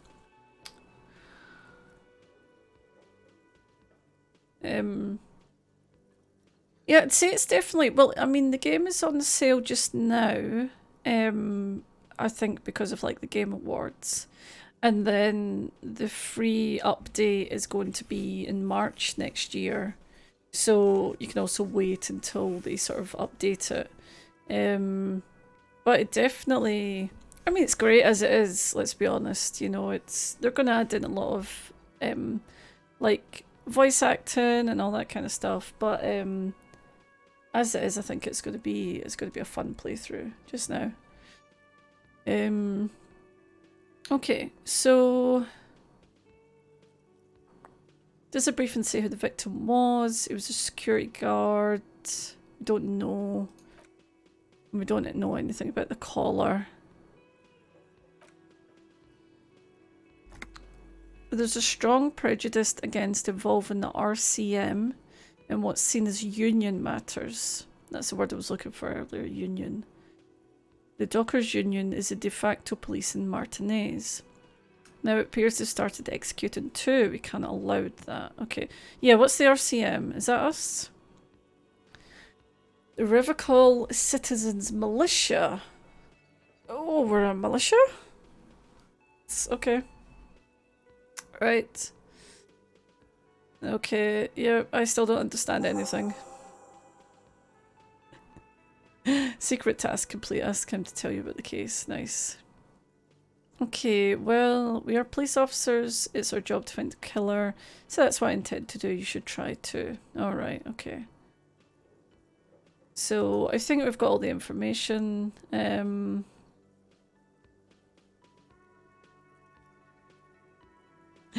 Let's, I think you should know that I can't remember anything. He just arches his brow. I feel like I must repeat this. I don't remember anything. There was heavy drinking involved. You save money to buy Monster Hunter. Monster Hunter looks really good. I've seen, I have watched some gameplay of Monster Hunter. It does look, it looks really impressive actually. It looks really pretty. Have I tried concentrating on something other than your personal affairs? Not much, really, no. There's a sudden harsh edge to his voice, like he's tired of hearing about your personal affairs. I mean, fair, to be honest. So what should I concentrate on? Try work, the case at hand, it can work miracles. But I'm completely lacking in basic information even about this organisation we're in. Can you help me? End of day debrief. Oh, fine, we should get through the day first. First off hours begin at 9. If you're still having trouble then, I could give you an orientation. Alright. I need to remember that. I'm afraid this is a medical situation. Really? The lieutenant gives you a look, though as if performing triage. You look fine to me. I'm talking serious, unbelievable damage here. This psychodrama is unbecoming of an officer. It's not psychological. Some sort of major brain damage has occurred on an unprecedented scale. Then you should consider seeking medical attention. You can use the radio in my kinema to call your station's Lazarus. Alright. That's fancy. Okay. Convince Kim there's a sexy dark mystery twist on the case. Let's go for it, come on. We've got 58%, let's try. Yay!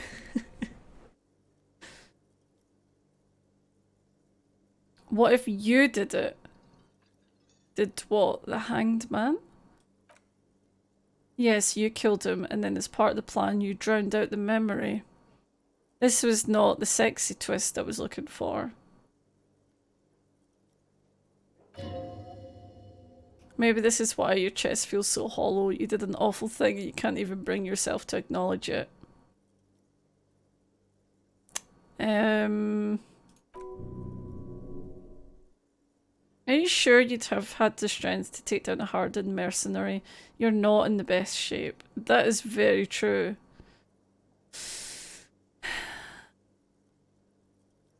Let's go for it. Kim, I think I might be the murderer. I killed the man and tricked myself into forgetting about it. The lieutenant appears unfazed. And what has led you to this conclusion? I'm a bad person. I believe I could have done anything. He sighs. Well, we've yet to find any real evidence pointing to you in this case, or even a possible motive, so let's not add you to the list of suspects just yet. So you're saying I didn't kill him? Oh, we got XP. I find that highly unlikely. It's not unusual for detectives to feel complicit in the crime until the perpetrator is apprehended. Especially when the investigation is dragging. So let's get back to it, shall we? He's so unimpressed with my bullshit. It's incredible. I like him. What are we saying? Yeah, this game apparently is about 60, could be 90 hours long. So that's interesting. Saving to buy the expansion Iceborne. Oh. So is the multiplayer in Monster Hunter good? Because I do like good multiplayer games, especially big story games, and it can be hard to find sometimes. Let's talk about Kim. Yes, I would like to talk about you. We will work better together if we have more rapport. That's a fair tie, okay. What do I want to know? You're wearing glasses. Oh, I didn't mean to do that. I'm sorry, Kim, I'm not racist. That's because I'm half Seolite, or quarter. My father's father was from Seoul. So was my grandmother, but from my mother's side. He shakes his head. It's not an interesting topic. What is Seoul? It's a part of the world, officer, a geopolitical entity and a geographic division. I told you it wouldn't be interesting. You're only making it sound uninteresting. I want to know more about Seoul. You're barking up the wrong tree. I don't speak a word of Seolite. I've never met either of my grandparents, and I've never been to Seoul. He seems almost proud of these things. I'm a regular Revacolier?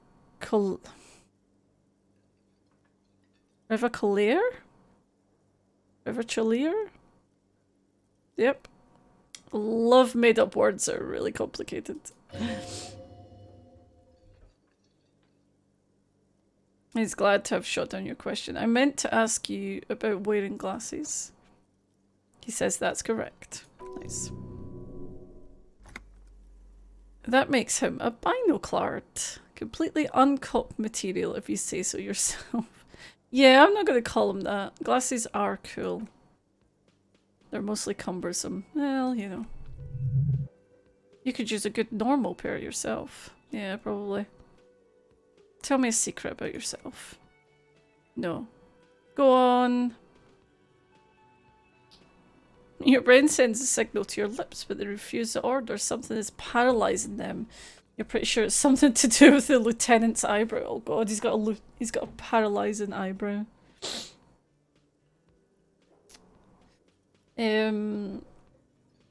Monster Hunt is good and fun. Ah. The only thing I think that would stop me playing Monster Hunter is I like get too sad about beating up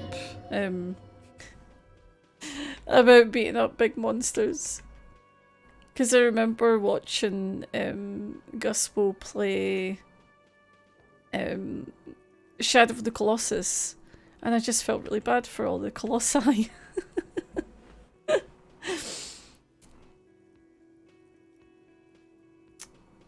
So this eyebrow is exercising psionic control over me. What's happening?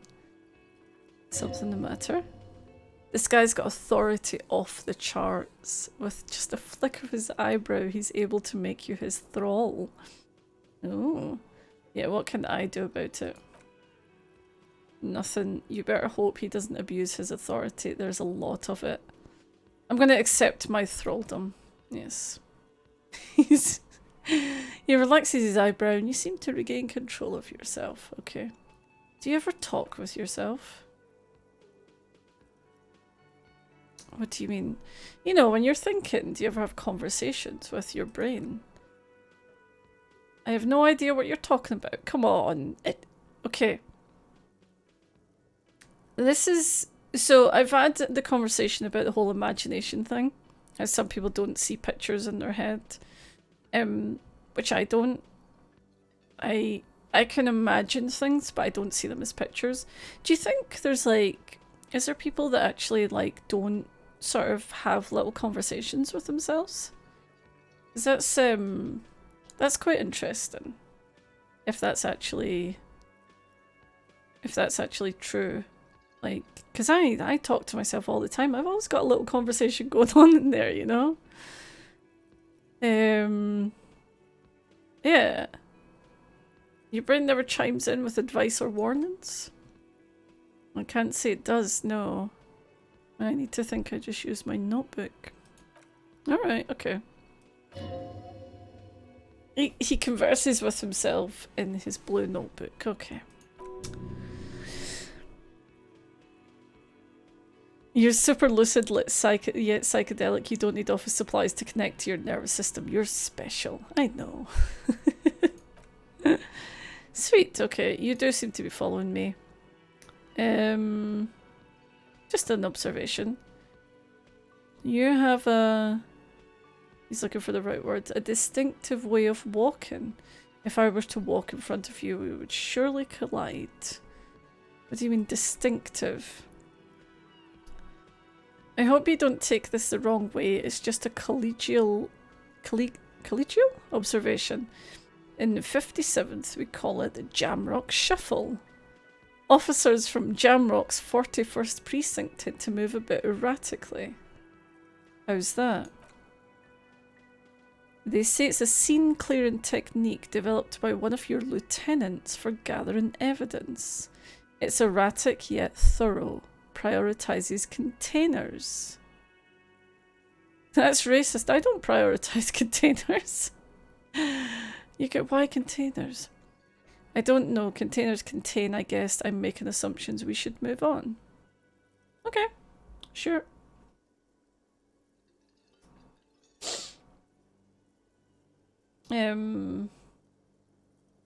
Oh, the game's on sale right now.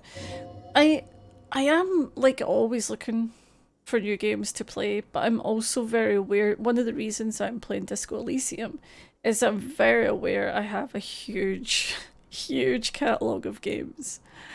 And I should at least, like... And I know it's, like, it's such a cliche. Like, is there anyone out there who has Steam who doesn't have, like, just a huge list of games that they've never played, or they've, like, played for a few hours and then left alone? But like, I thought if I'm streaming, might as well use that as a chance to, you know, get through this list of games. Okay, so it's only 10 AM and ooh, the pissing competition.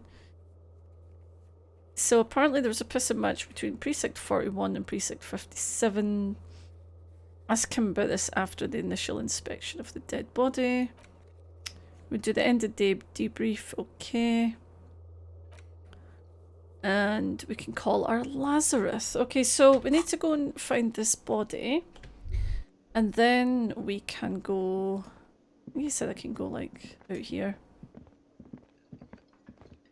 And then I can go and use his phone thing to call the station. Short on money, equip a plastic bag, collect bottles, and sell them. Okay. Right, there's someone sitting down here. Look at like the floor tiles are under the snow. That's gorgeous. Oh, the detail's just beautiful. I love it. Heap of snow melts in this wheelbarrow. Okay. The street sign reads "fuck the police." I mean, yeah. Pigs go home. The street name is illegible. Alright. The RCM in Martinez? What can I help you with? You sound surprised. We don't see a lot of police around here. That's all. Okay, I've got some questions. Of course. What can I help you with? Who are you? Me, I'm just a gardener. Good to meet you, just a gardener. Another question then. I'm pleased to meet you too, officer. We need directions. Of course, where to? I'm looking for... Where am I? Where am I? What do you mean? I'm a bit disorientated. This is Revocol, right? Yes. Oh, so this is a district. So Martinez is the district and Revocol is the city. Right.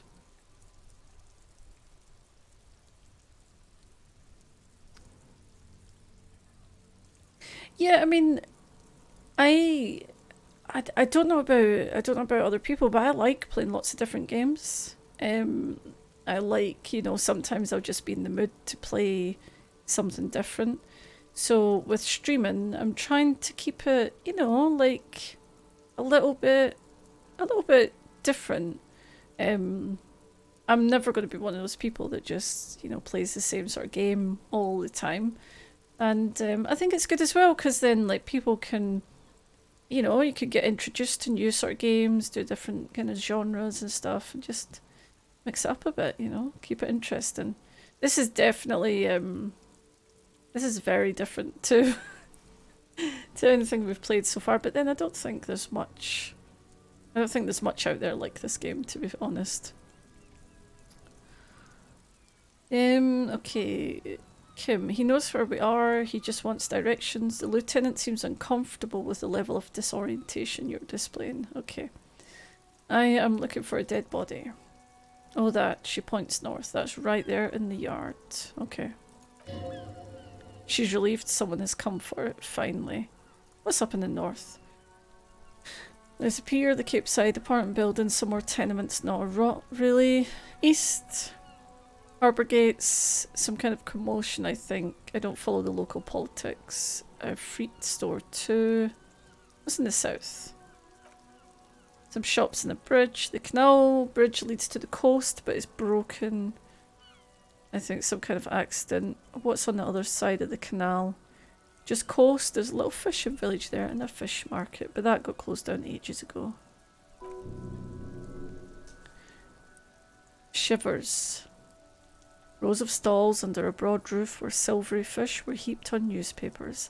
Water, water everywhere, pouring from the heavens in the shadow of an old church. Oh, is this like memories or something, maybe? What kind of fish market is this?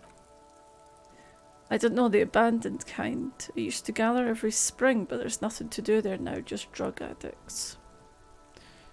Okay, what's in the west? She looks at the water, squinting. It's just water. No, actually, I think they call it the Martinez Inlet. There's some islands in the bay, but they're hard to reach. Okay. In the west is the Miracle. What? Okay. Thank you, brain.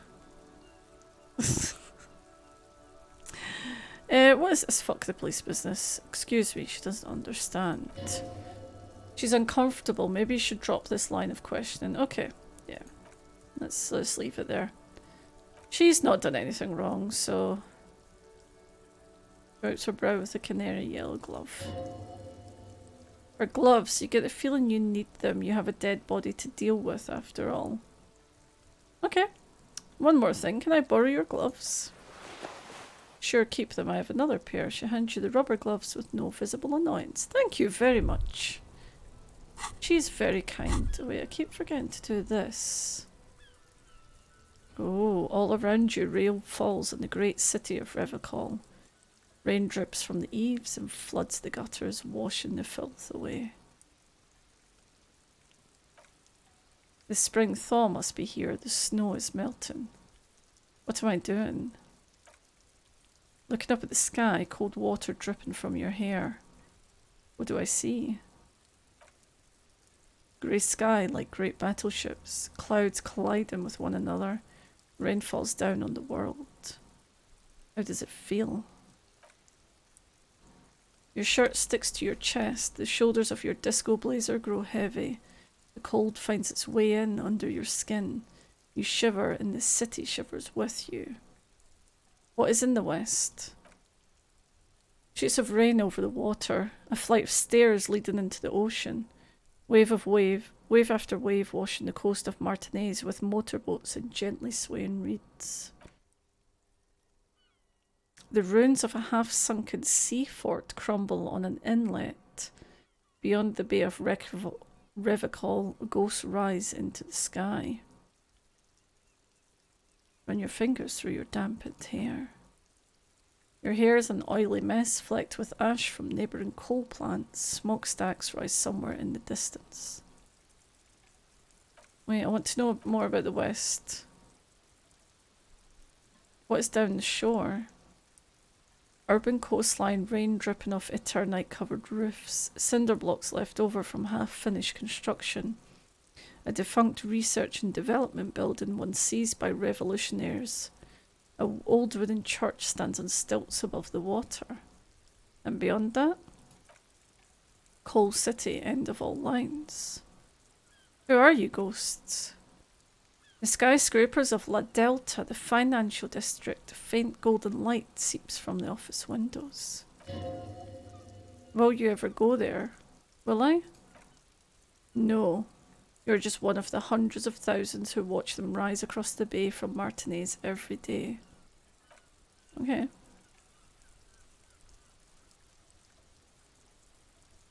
Yeah, I'm like totally drawn in this little bit where it's like pulled out. I'm right in there. I'm fully engrossed in this. What is in the east? The great gates of the industrial harbour are locked. A chill runs down your back. You shudder like an animal trying to shake water from its hide. Shake your shoulders again. You shudder looking down at your feet. Dirty rainwater runs veins into the plaza's snow. Two green snakeskin shoes stand at attention on the mosaic paving of the plaza. What's in the north? Capeside apartments, tower blocks crowd around one another. 4.46mm bullets still lodged into their war-torn stone walls. Always collapse from the mortar hits of a war that was lost long ago. Clotheslines go to waste in the rain. Radios play. And closer to here? A yard. Rain falls onto the roof of a woodshed. Coal leaks into a puddle beneath a dead man's feet. He swings from the tree bloated. Droplets of rain slip from his cold cheeks. What's in the south? Traffic jam. Rain thrumming on the roofs of motor vehicles. Inside, drivers watch water streaming down their windshields. The statue of a king shudders. He is too cold. The canal bridge has been raised. What's on the other side? The road ascends. A raised motorway loops above the ghetto. Beneath its concrete columns, a sea of rooftops, woodwork and tar stretches northward. 4-story buildings as far as the rain can fall. The snow melts in Jamrock. What is Jamrock? Revachol is the capital of the world. Jamrock is the capital of Revachol. Droplets form on your eyelashes. It's home.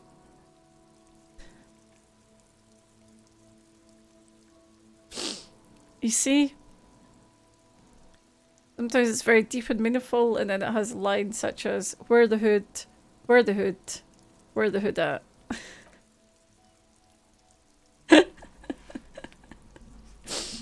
Have a brother in the cut, where the wood at. Thank you, Brain. Why am I not there? To be in Martinez, where no one goes, at the runoff point of a long-forgotten canal in the whitest part of town. In the shadow of the brain, the revolution failed. Did I say brain? I did say brain. In the shadow of the day, the revolution failed. What am I doing here? Standing in the rain, looking north where Jamrock City stretches inland. Okay. Look further. In the rain-swept distance above the rooftops of Jamrock, a repurposed silk mill stands perched above the motorway exit. Precinct 41 hunches in the rain.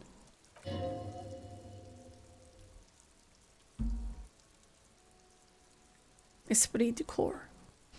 Satellite Officer Jean Vicmer rushes down the precinct stairs, umbrella in hand. It is unopened. He doesn't seem pleased about the spring rain. On the bridge, officers Torson and McLean are standing guard. Torson wears jeans and a fishnet wife beater. Okay, sure. Satellite Officer Vic Marr passes by and the young man remarks to him. Where's your homo, homie? Says Mark Torson. What? It's not like that. They're what you call heterosexual life partners. They have a battle-tested relationship. A broader bond, if you will. Yeah. He opens his umbrella, but the wind immediately turns it inside out. Heterosexual life partners. Funny a Perry. Vicamar struggles with his umbrella. The ribs are protruding from its canopy. Male-centric workplace humour. Have you seen him? Is there something wrong? No, nothing. It's just Judith went to his place and found the Monday mail unopened. I think he's still there. You didn't like drink with him over the weekend, did you? That would be irresponsible. With that animal, never again, man. What, is he still down there in, you know, south of the interchange? What was it? In Martinez. He's in Martinez. Are they talking about me? Your vision blurs. You wipe your face with your hand. The rain stings your eyes, making you look up and blink. What's above? Coalition aerostatics hang like apparitions under the cloud cover. Way up there, where rain forms, rotors flutter silently. Your sight clears. What's below? Collapsed storm drains, old sewage systems flooded with rainwater, hidden weapon caches from the revolution. Doors leading down to Leroyum, the catacombs to which for 3 centuries they delivered the blue-blooded dead. And then to finish the thought, we will say, motherfucker.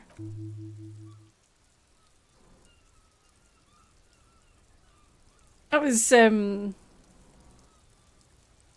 yeah, okay.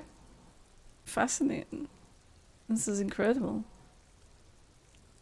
The rain will not let up anytime soon. You should get a raincoat. There's a freak to the east. They sell them. Well, I have no money, so... Oh, is this your motor car here? So the style of this, like... I feel like this game's got a kind of, like... almost like steampunky kind of... There's an interesting... Maybe this is the game that Cyberpunk was trying to be. It's definitely an interesting style to it that I appreciate greatly. And that's how I finish all of my thoughts. Yeah, me too. Oh. I currently have a cat sleeping in a wardrobe. So I'm just looking out in case she's trying to get out of the wardrobe. That's you.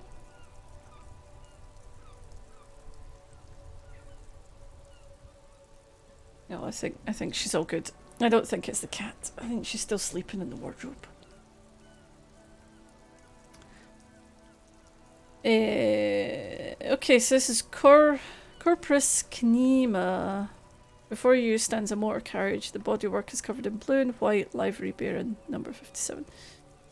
Kitty be happy in the wardrobe. Yeah, I'd like to point out that it's not like I put her in the wardrobe or something. She loves sleeping in jumpers. So it's behind me, so I just had to close the doors over a little. But they are open. They're not fully closed. But that's her happy place. Okay, vapour emanates from the large engine on the back of the vehicle. It hasn't had time to cool off yet. Well, okay, let's open the door. Just gonna take this off. In the cabin, you're welcomed by a set of steering levers, a radio microphone on the hook, pull-out toolbox, and the soft glow of the fuel preheater gauge. Okay.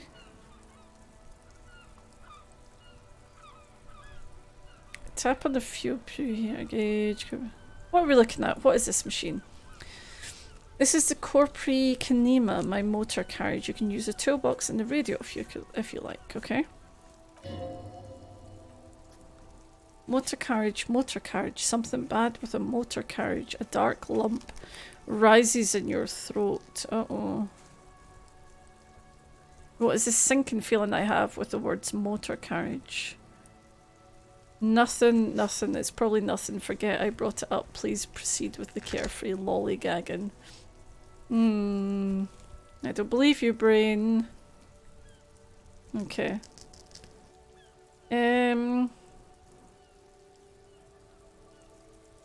What is a motor carriage? A motorized vehicle. We've had these for nearly a century. Alright.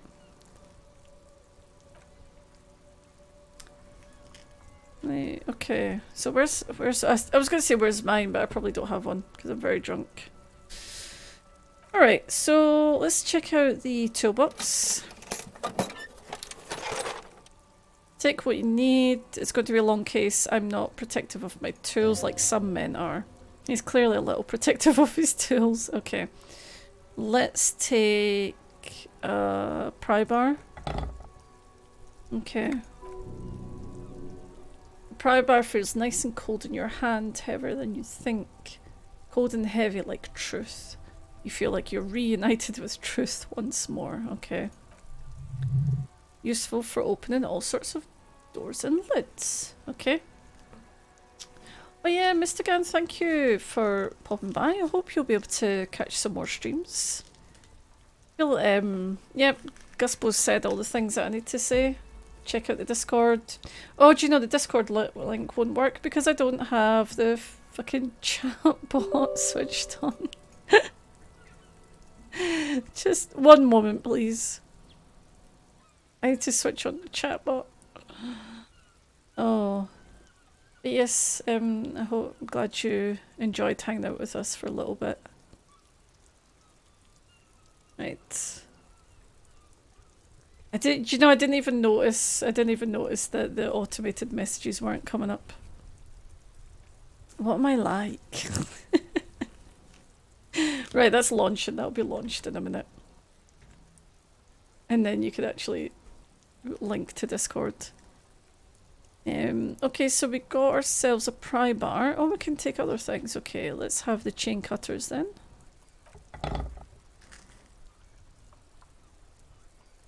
The handles are long and sleek. Snap, snap, go the cutters in your hand. already following. Thank you. I thought I recognised your name, but then I thought I was just going crazy because that's also an option, so... There you go, the chatbot should be working now.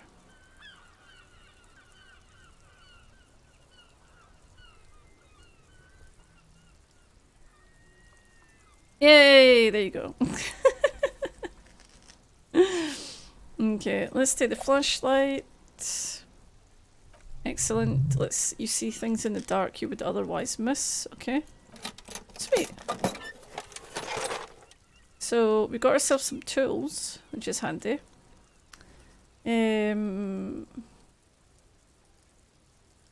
Let's pick up the radio. We need to do some phoning. Phoning? Radioing. You followed during the Metal Gear stream. Ah, okay. I'm glad to know that I'm not totally losing my mind yet, so thank you for confirming that. Okay, the frequency tableau lights up and a green button labelled Prime Line glows like a feline eye, and then you hear something. The soft purr of electrical kittens.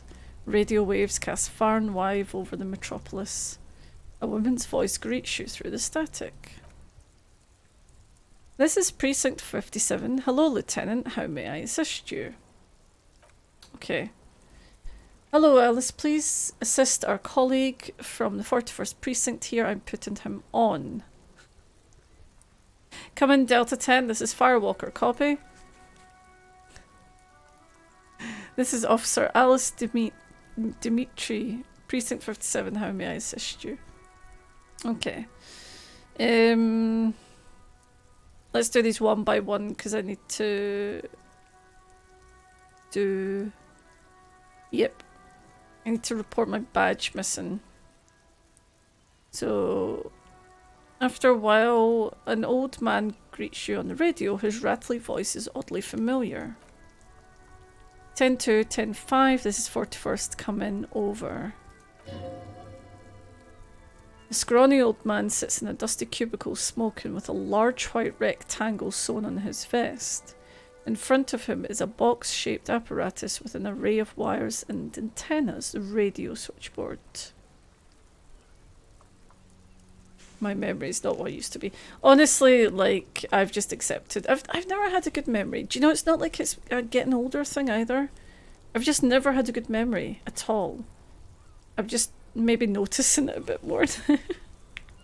But that's why the internet's good, because you can just Google everything. You don't need to remember anything. Okay, hi, this is me here. I work at your station. 10-4, what is your status? My status is not good. 10-18, 10-20, over. Please just talk human to me. These numbers mean nothing.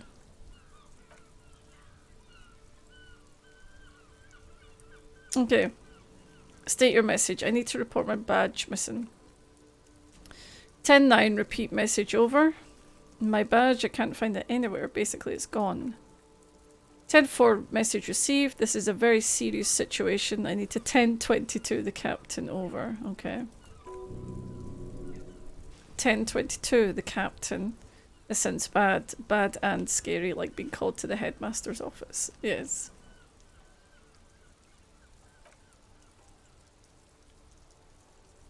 Is it him? A dry voice asks in the background. What does he want? Says he lost his badge and needs to report it. He what? He lost his badge? Hey, who's this? This is Communications Officer Jules Pidieu, sir. Over. No, the other one. You mean your partner? Okay. Jean-Vic Mar was my partner. It's a bit disturbing if I can't... I mean, it did say the voice was vaguely familiar, I suppose. They're talking to each other now. He's asking who you are. I'm his goddamn partner. Is your partner satellite officer Vic Mercer, over? Did he lose his memory along with his fucking badge? The man in the background sounds like he's losing his patience. Chester McLean. Who lost his badge? These are the guys that I saw in that vision. Oh, bye, Mr. Again. See you later. Dick fucking Mullen, who do you think? It's Officer Dick, he tries to speak through laughter. Mullen from the bestseller Dick Mullen and the Lost Identity. Dick Mullen is not your name. It's the name of a fictional detective who would not lose his badge. Okay, I get it. It's a joke. Ha ha ha.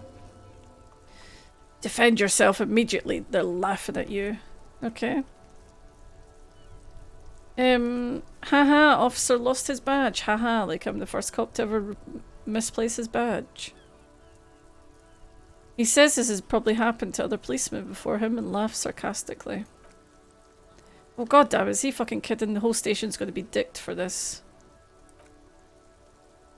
Satellite Officer Vic Marr is wondering if you might be joking and adds that this tarnishes the reputation of the entire station. Over. Mullen dicked us. Okay. Yeah, let's just move on. I want to get it reported. Hey, we did it. New task, track down your badge. 10-4, I hear you, officer. I'm just going to make a note here that you're in pursuit of your misplaced badge. Over. Okay. Oh god, they're all in on it now. Fuck me, Mac. Come here, you've got to hear this. Dick Mullins lost his badge. What's going on? Super Cop, excuse me? That's Hobo Cop to you? He lost his what now? His badge. He lost his goddamn fucking badge. Could you all just please stop saying lost his badge for a moment? He asked you to please stop saying he lost his badge. Why did he find it? The room at the other end of the line erupts in volcanic laughter. Sergeant Torson was wondering if you found your badge yet. Over. You don't have a comeback. Sorry, it's hard to think like this. Say nothing. Okay. He's not replying. Looks like he's still looking for it. You can hear laughter in the background. Right. I have other things to discuss. 10-9, come again. I didn't get that. Over. The animated conversation in the back is making it difficult for him to hear you. New heights, even for Captain Sober. Ask him, the speaker gasps for air. Ask him if he lost his gun too. I'm meant to have a gun? Sergeant Torson wants to know if you lost your gun too.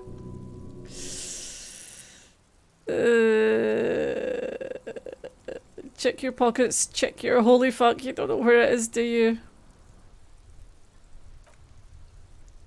I don't have my gun. It's gone, it's not fucking on you. Don't sweat it. Oh, it's my necktie! You don't need a gun to have fun, we can still have fun, it's not all over. Thank you, necktie. I love you. 10-9 coming, officer. Did you get my question? We're wondering about your gun. I mean, I might as well take the chance. Oh, snake eyes. I do, I love Necktie. I'm gonna follow Necktie, whatever Necktie wants to do. Even before you can get the words out, everything is scrambled in your brain. No, of course I didn't lose my gun. Okay, I didn't lose my gun. He says he didn't lose his gun or his fun, whatever that means. Ask him to describe it. His gun, not his fun. Just a gun will do. He laughs. Oh, come on. Satellite Officer McLean requests a description of your weapon. Over. The fuck do you need a gun for? Look at the pythons on your arms. You are a gun. The biggest one in the world. Oh, request a description, huh? Well, give him one. Describe the plasma gun. For starters, it's massive, got flared coolant vents along the front and hydrogen flasks sticking out too. Whisper to the lieutenant, Kim, what are you packing? I don't know, they're all so good. It's a gun, what can I say? A regular goddamn a regular goddamn murder weapon. You know how they are. Bang bang. Trick question, I'm a martial artist, my entire body is one big gun.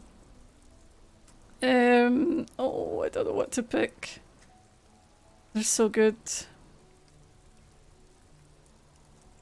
Let's whisper to the lieutenant. It's a single shot Kyoj A9 and Armistice, to be precise. I feel like that's probably not the gun that we would have had. Yeah. Clearly he doesn't have his Villiers anymore. Okay. Dear God, he lost his gun. Oh my, I can't. He succumbs to laughter again. This isn't really a laughing matter.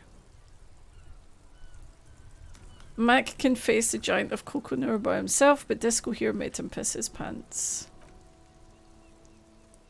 Oh, I can't. Fuck, he lost it. Ask him if he still has his wiener.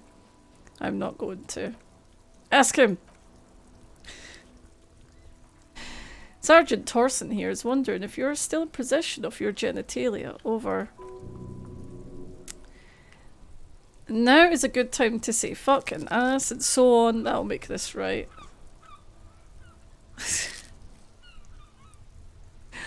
I left it at his mama's after I fucked her ass all night. Tell him that.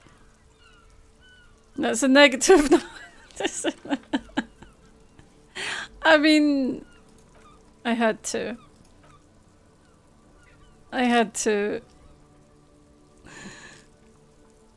He said he sodomized your mother. The prick ate Mama's vanilla waffles at the captain's birthday party. Some nerve he got. Okay. Sure her vanilla waffles were the only thing he ate? Shut up, Chester. This isn't funny. This is my mom we're talking about.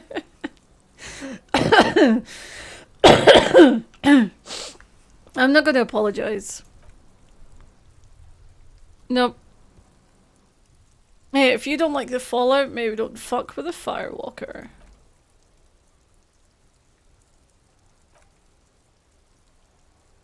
I don't think they're quite impressed with me, let's be honest. Firewalker. I'm afraid he might be referring to himself as Firewater, sir. Firewater, he's lost it. Fucking tell him to find his goddamn badge and gun, that's the only thing that matters. Satellite officer. No, I think I'm good. I think I'm good without my gun, thanks. No, we should probably find our gun, let's be honest. If we had a gun, we should probably find it.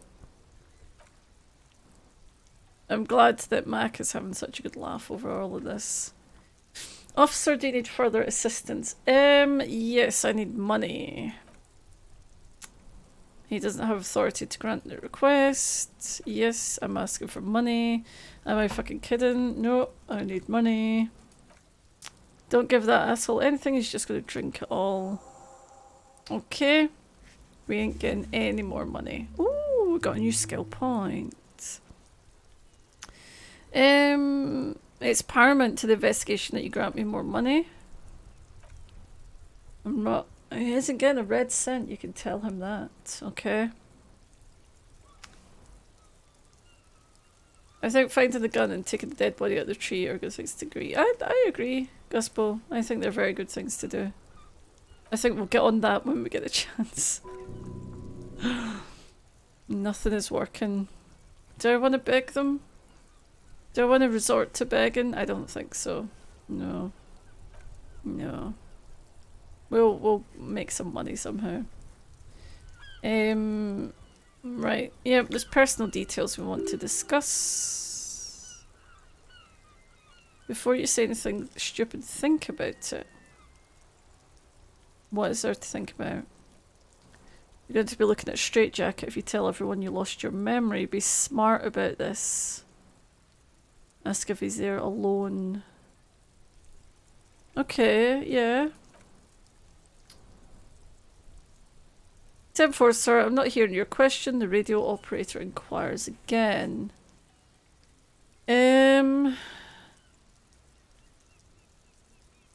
Okay. Are you alone? It's a negative, sir. I got a 10-12 here over. I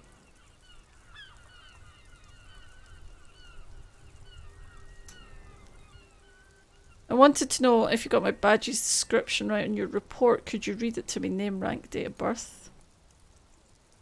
What is it? He's still on the line? He wants to verify the information on his badge. But of course it says Dick Mullen, High General of the Revical Cavalry Force. Time to stop wasting time. Yeah, I don't really want to go too far into this. Okay, let's just wrap this up then. That's all for now. Okay.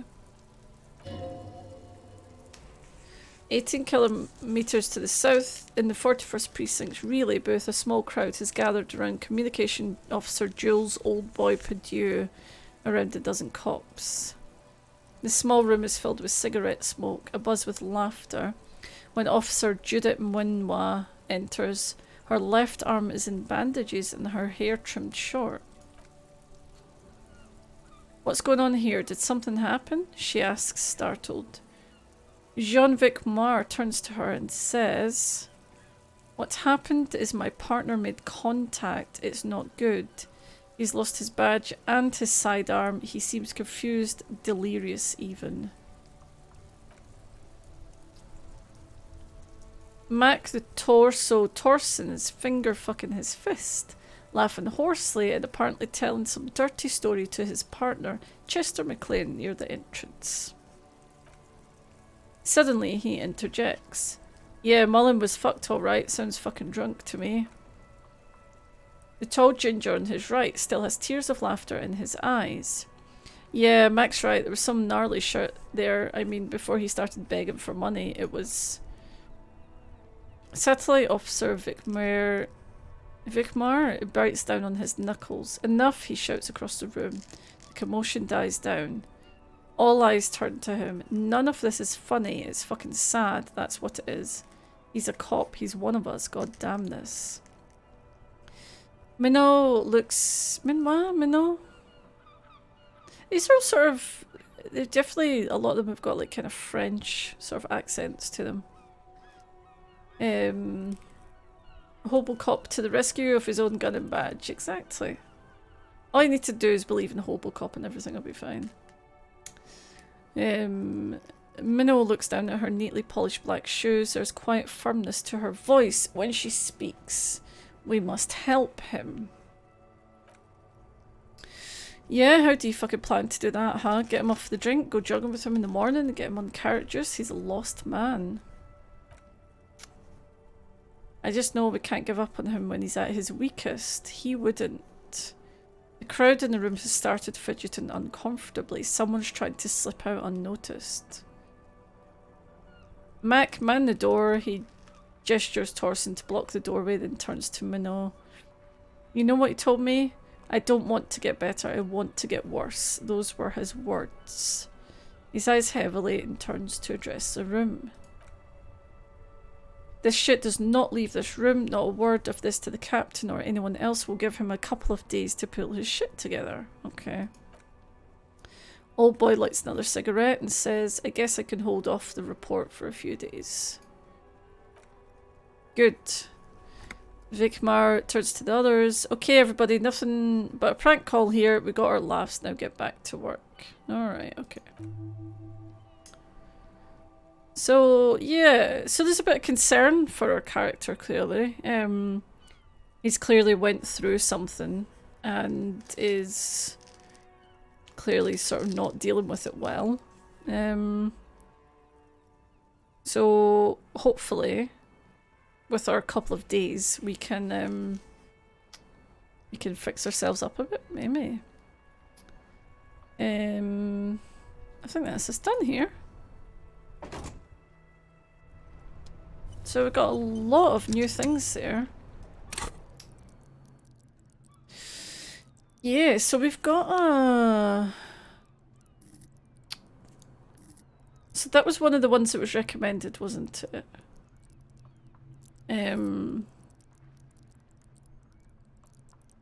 Go to party planet, love and be loved by drugs. Okay, let's go for it. Why not? And then what have we got? Oh, we got the gloves. That's right. We got the gloves from. We've got these tools. Yep. Nice, nice, nice. And we're still thinking about Hobocop. We're still making sense of that.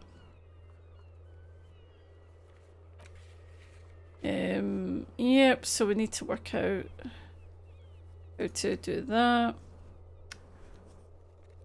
Track down your badge and track down your gun. Okay. That's the local pawn shop. Okay. Electrochemistry makes sense if we're going to deal with being party animals. Exactly. Exactly. Need to, you know, get a bit of help there. It might give us some interesting things. Now I'm getting close to thinking about wrapping it up. It's 6:30. We've not found our body yet, so oh no, I didn't mean to do that. What we can do, because I know our body's just up the road here. We can go and find our body at least. See what we can do with that, and then we'll maybe wrap it up for today. Oh yeah, I did see that. If you've got a bag, you can pick up the bottles. So that's quite interesting. Make ourselves a bit of hobo money. I mean, that's what Hobocop would do, right? Right, so there's a kid, and there's our body. What's this? Ooh. What is this? Reception site. There are several footprints in the mud left by work boots. Anywhere from 6 to 12. Oh, it damaged my morale. Oh no. Okay. Right, we have to be careful with those low chance. Rolls, definitely. Ooh, more money. And magnesium. That could put our morale back up, so there we go. Sweet. Let's try to grow herbs. What's this? Winch mechanism. Alright. What's this? An inconspicuous pile of the roofing material Eternite.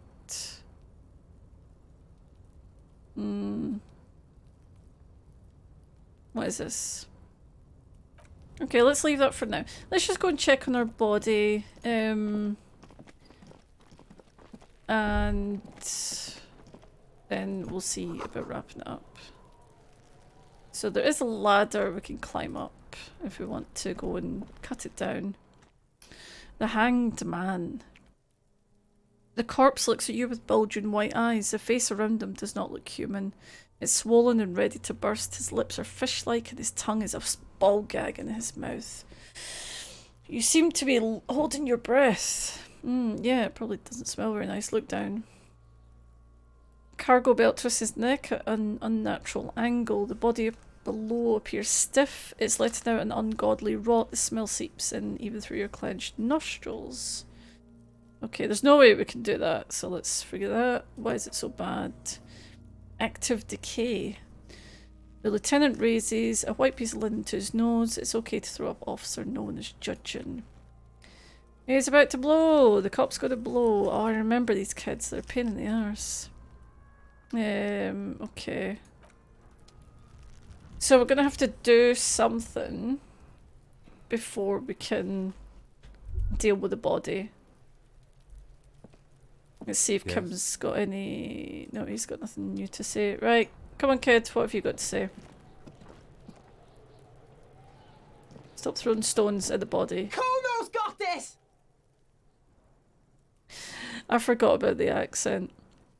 The boy throwing rocks at the dead body can't be older than 12. Oh yeah, never could be Kuno.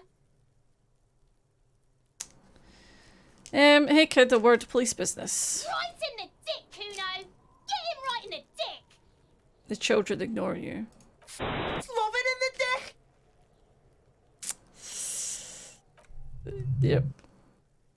The boy is sweating profusely. His eyes are like two black holes and his jaws twitching as if to try and break free from the empire of his body. Stop using slurs at my crime scene, that's not how we do it. Pig! She's coming up strong! Throwing rocks! Alright. Shit coming up strong, that sounds good. Joyous. You should hang out with this kid and see what that juicy shit is all about. Juicy what now? I mean drugs, the kid's on drugs, yeah. Yeah, Okay. Kuno. Ride the lightning, Kuno. Alright. Kuno's riding it, see? The rake, Kuno. You should throw the rake at him, Kuno. The fuck does Kuno know what a rake is? Kuno's not a gardener.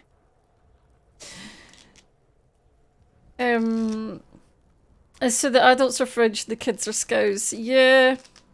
That's how it seems to be so far. It's a very strong accent the kid's got. Oh, okay. Kid, do you want to hang out? I'm not an arc. Fuck no! Kuno doesn't buy that shit! Fucking entrapment shit! Oh, We Kim. shouldn't do anything. I don't tempt such forces. Forces? You will see. What? Okay. The fuck are you talking about? He's calling us f***s, Kuno. He says we're fucking each other. That's exactly not what I was saying at all. I have questions for you. Alright, entertain the Kuno. Show me what you got. What you got there? What you got, huh? Show me what you got. Jesus Christ. What do you know about the body? Shitload. I'm not going to even try and attempt to do his accent. Shitload pig, what's your question? Don't tell the pig shit, you know. What do we want to know? If I were to want to waste my time, which I do not, I would ask them who he is, how he got there, and the usual.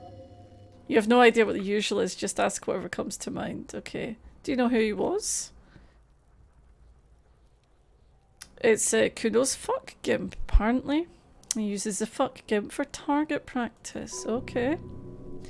End of conversation, very strong. You should be the stoic, Do you know how it got up there? Probably climbed. Kuno was busy down the road when that shit went down. Kuno wasn't even in Martinez. Kuno wasn't in Revicol. Kuno wasn't regional. Okay. Where did you go then? I don't know. Some fucking... He looks around trying to come up with something. Misky? Or, I don't know, some other place. Night City. Kuno was in fucking Night City. Okay, where's the Night City? Kuno gives this information on a need-to-know basis, and you don't need to know. You just snot up his nose. Kuno didn't smoke the gimp, if that's what you mean. Okay. Have you seen anyone suspicious around? Fucking... Kuno was in Yoker. Kuno was in the mystical land of Yoker. Oh. Okay, these kids are annoying. Testing Kuno's patience. I kind of want to, like, punch this kid out. Right, Pig, this is where Kuno plays with his little wooden choo-choo. Fuck do you want with it? Is that ladder yours? No, it's ancient. An evil squeak comes from behind the fence. He thinks you're fucking 4, Kuno. He says you climb the magic up to your magic treehouse. Okay, I think he's getting angry.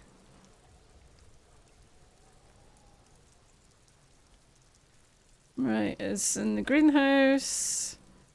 Yep, okay.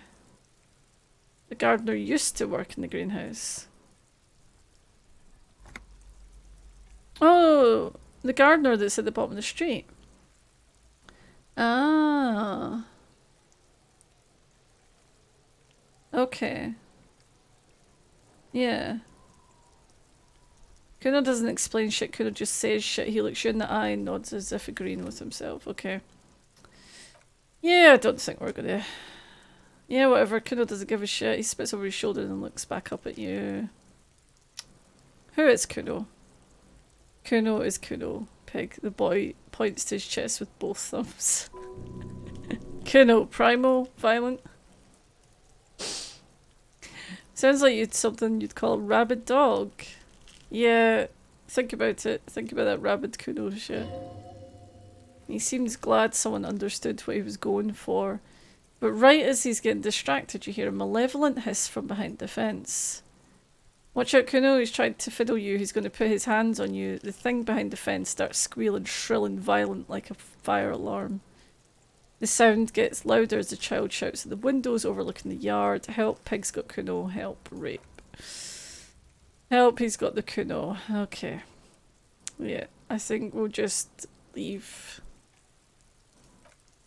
I don't think we're gonna get anywhere with the...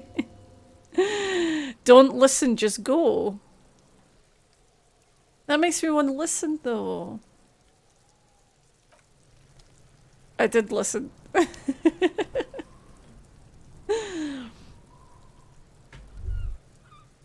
Okay, do you have anything to say for yourself? Kuno, the pig's getting pretty close to me.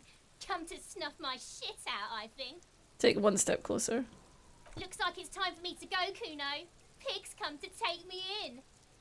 Okay. She means that the fear is real. Alright. Yep, I want to ask some questions. For a long, long time, Kuno. Going away for life. What's going on there? Fuck are you trying to pull, pig? Child, converse with me.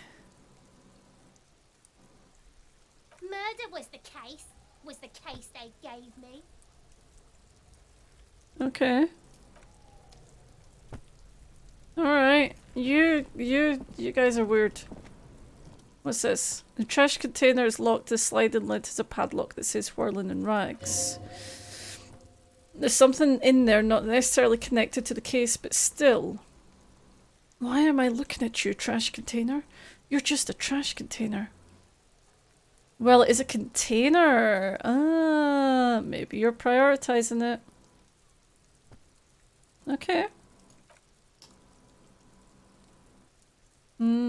Yeah, I feel like there's something in there too. What do you mean feel? It's an extrasensory perception. Whatever's in there holds a special significance. I agree, we should get someone from the remote viewers division here. There's no need for sarcasm. I just want to have a look. Oh, he pauses. It might also be evidence the mob could have disposed of something there. Exactly. We should get it open. A pry bar.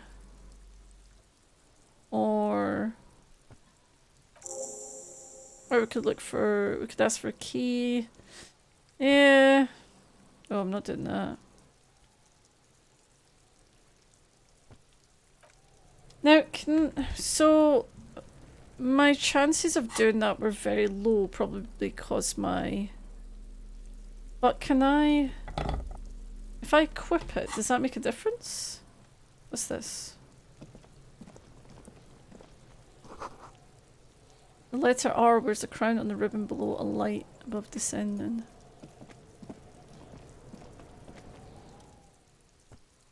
No, okay, so it's still really low. Right, okay. So I'm gonna need to go and get the key, if anything. I definitely want to speak to that gardener as well, because she was here. Let's try this. I mean, I might as well go for it. Yeah. What is this? Your triceps ache for the metal to bend, but it resists. This calls for a potent curse to help break its resistance. Utter the power words. The fuck kind of metal is this? This is fucking shit. The quality of the metal is not the problem. From what I see, it's sturdy enough. He's enjoying your little failure. He finds it amusing. He's reveling in the sweaty rage on your face. Let's kick it. Ow. Ow. I just hurt myself. Yeah. There we go. I'll put my health back up. Full of itself, content, happy you feel. The snickered trash container's having a grand old time. Now let's try this. No. That's it. We can't do it. Yep. I'm gonna have to get the key. Well, we've tried. There were power words. I used all of the power words and they still didn't work. It wasn't enough. I need more power words. Yeah, I think we'll leave it today for there today. In a bit, let's make sure we can save it. New save. It was in March I played this. God, I thought it was much longer than that, but then March this year was about 3 years ago. So, yeah, I think we'll leave it there for today. Never trust. Oh no, never trust an autosave. Nope. I think.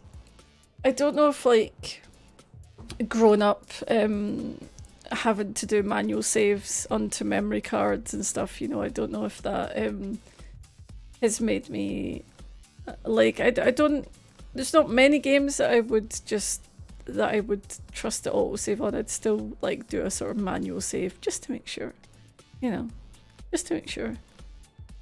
But yeah, I think we're gonna leave it there. Maybe get some dinner. Seems like a good time to get some dinner. I don't know what we're going to do with this game. I don't know if we're going to keep it going. If we're going to...